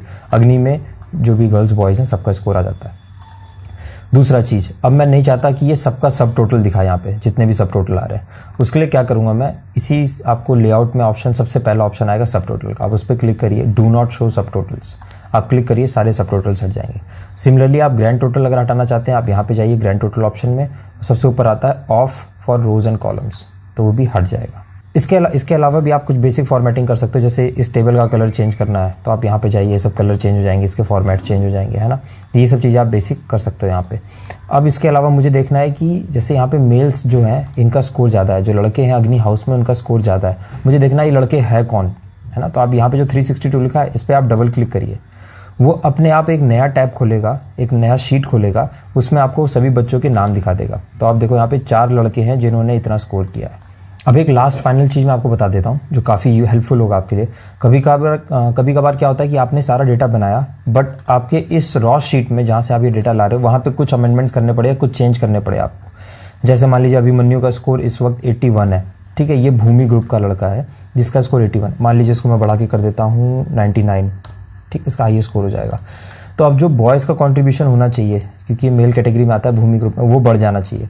अभी देखो आप बाय डिफ़ॉल्ट कितना है, 240 है, बट यहाँ पे स्कोर हम लोगों ने 81 से 99 कर दिया है, तो अब ये बढ़ जाना चाहिए। तो वो स्कोर यहाँ पे रिफ्लेक्ट करने के लिए आप क्या करोगे, आपको क्लिक करना होगा, पहले आप इस टेबल पे क्लिक करो, आपको ऑप्शन दिखेगा पिवट एनालिसिस, पिवट एनालाइज का, है ना।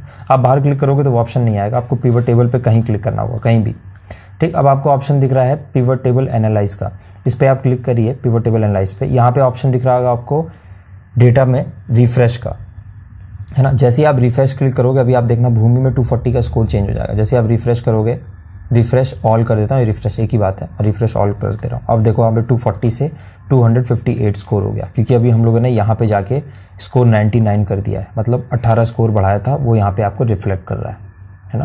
तो इस रिफ्रेश की हेल्प से आपको बार बार पिवट टेबल बनाने का जरूरत नहीं है। जैसे यहाँ तो अभी चलिए 2 ही कॉलम थे, 2 ही रोज थे, तो काम इजी हो गया। काफ़ी बार काफ़ी चीज़ें, काफ़ी डेटा बना के आप इसको डालते हो और आप नहीं चाहते कि आपको फिर से वो मेहनत करना पड़े, तो आप यहाँ पे जाके डायरेक्टली यहाँ क्लिक करिए, आप जाइए पिवट टेबल टैब में और यहाँ पे जाके रिफ्रेश कर दीजिए। इसी तरह अगर आप टेबल चेंज करना चाहते हो, है ना, किसी केस में मान लो यहाँ पे आप कुछ नया ग्रुप ऐड कर देते हो, कुछ और, जैसे मान लीजिए मैं बोलता हूँ कि हाफ ईयरली टेस्ट, इसका स्कोर आप ऐड कर देते हो।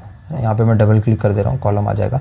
अब यहाँ पे स्कोर ऐड कर देता हूँ। अगर आप यहाँ पे देखोगे तो यहाँ पे वो कॉलम अभी नहीं आ रहा, तो उसके लिए आप क्या करोगे, यहाँ पे आप दोबारा पिवट टेबल पे क्लिक करोगे, पिवट टेबल टैब पे जाओगे, यहाँ पे ऑप्शन आपको सेम डेटा टैब में, डेटा ग्रुप में आपको दिखेगा चेंज डेटा सोर्स, आप इस पर क्लिक करिए, चेंज डेटा सोर्स पे क्लिक करिए। अभी आप बाय डिफ़ॉल्ट इसने एच कॉलम तक सेलेक्ट किया है, आप शिफ्ट होल्ड करके रखिए, कंट्रोल और शिफ्ट, और एक बार राइट क्लिक कर दीजिए। जैसे आप राइट क्लिक करोगे, राइट एरो, वो अपने आप हाफ ईयरली टेस्ट को सेलेक्ट कर लेगा, आप ओके प्रेस कर दीजिए। अब आप यहाँ पे देखोगे कि हाफ ईयरली का जो स्कोर का जो टेस्ट था, जो कॉलम था, वो यहाँ पे रिफ्लेक्ट कर रहा है। तो ये सारा बेसिक डेटा हो गया, ये बेसिक इन्फॉर्मेशन हो गया आपका पिवट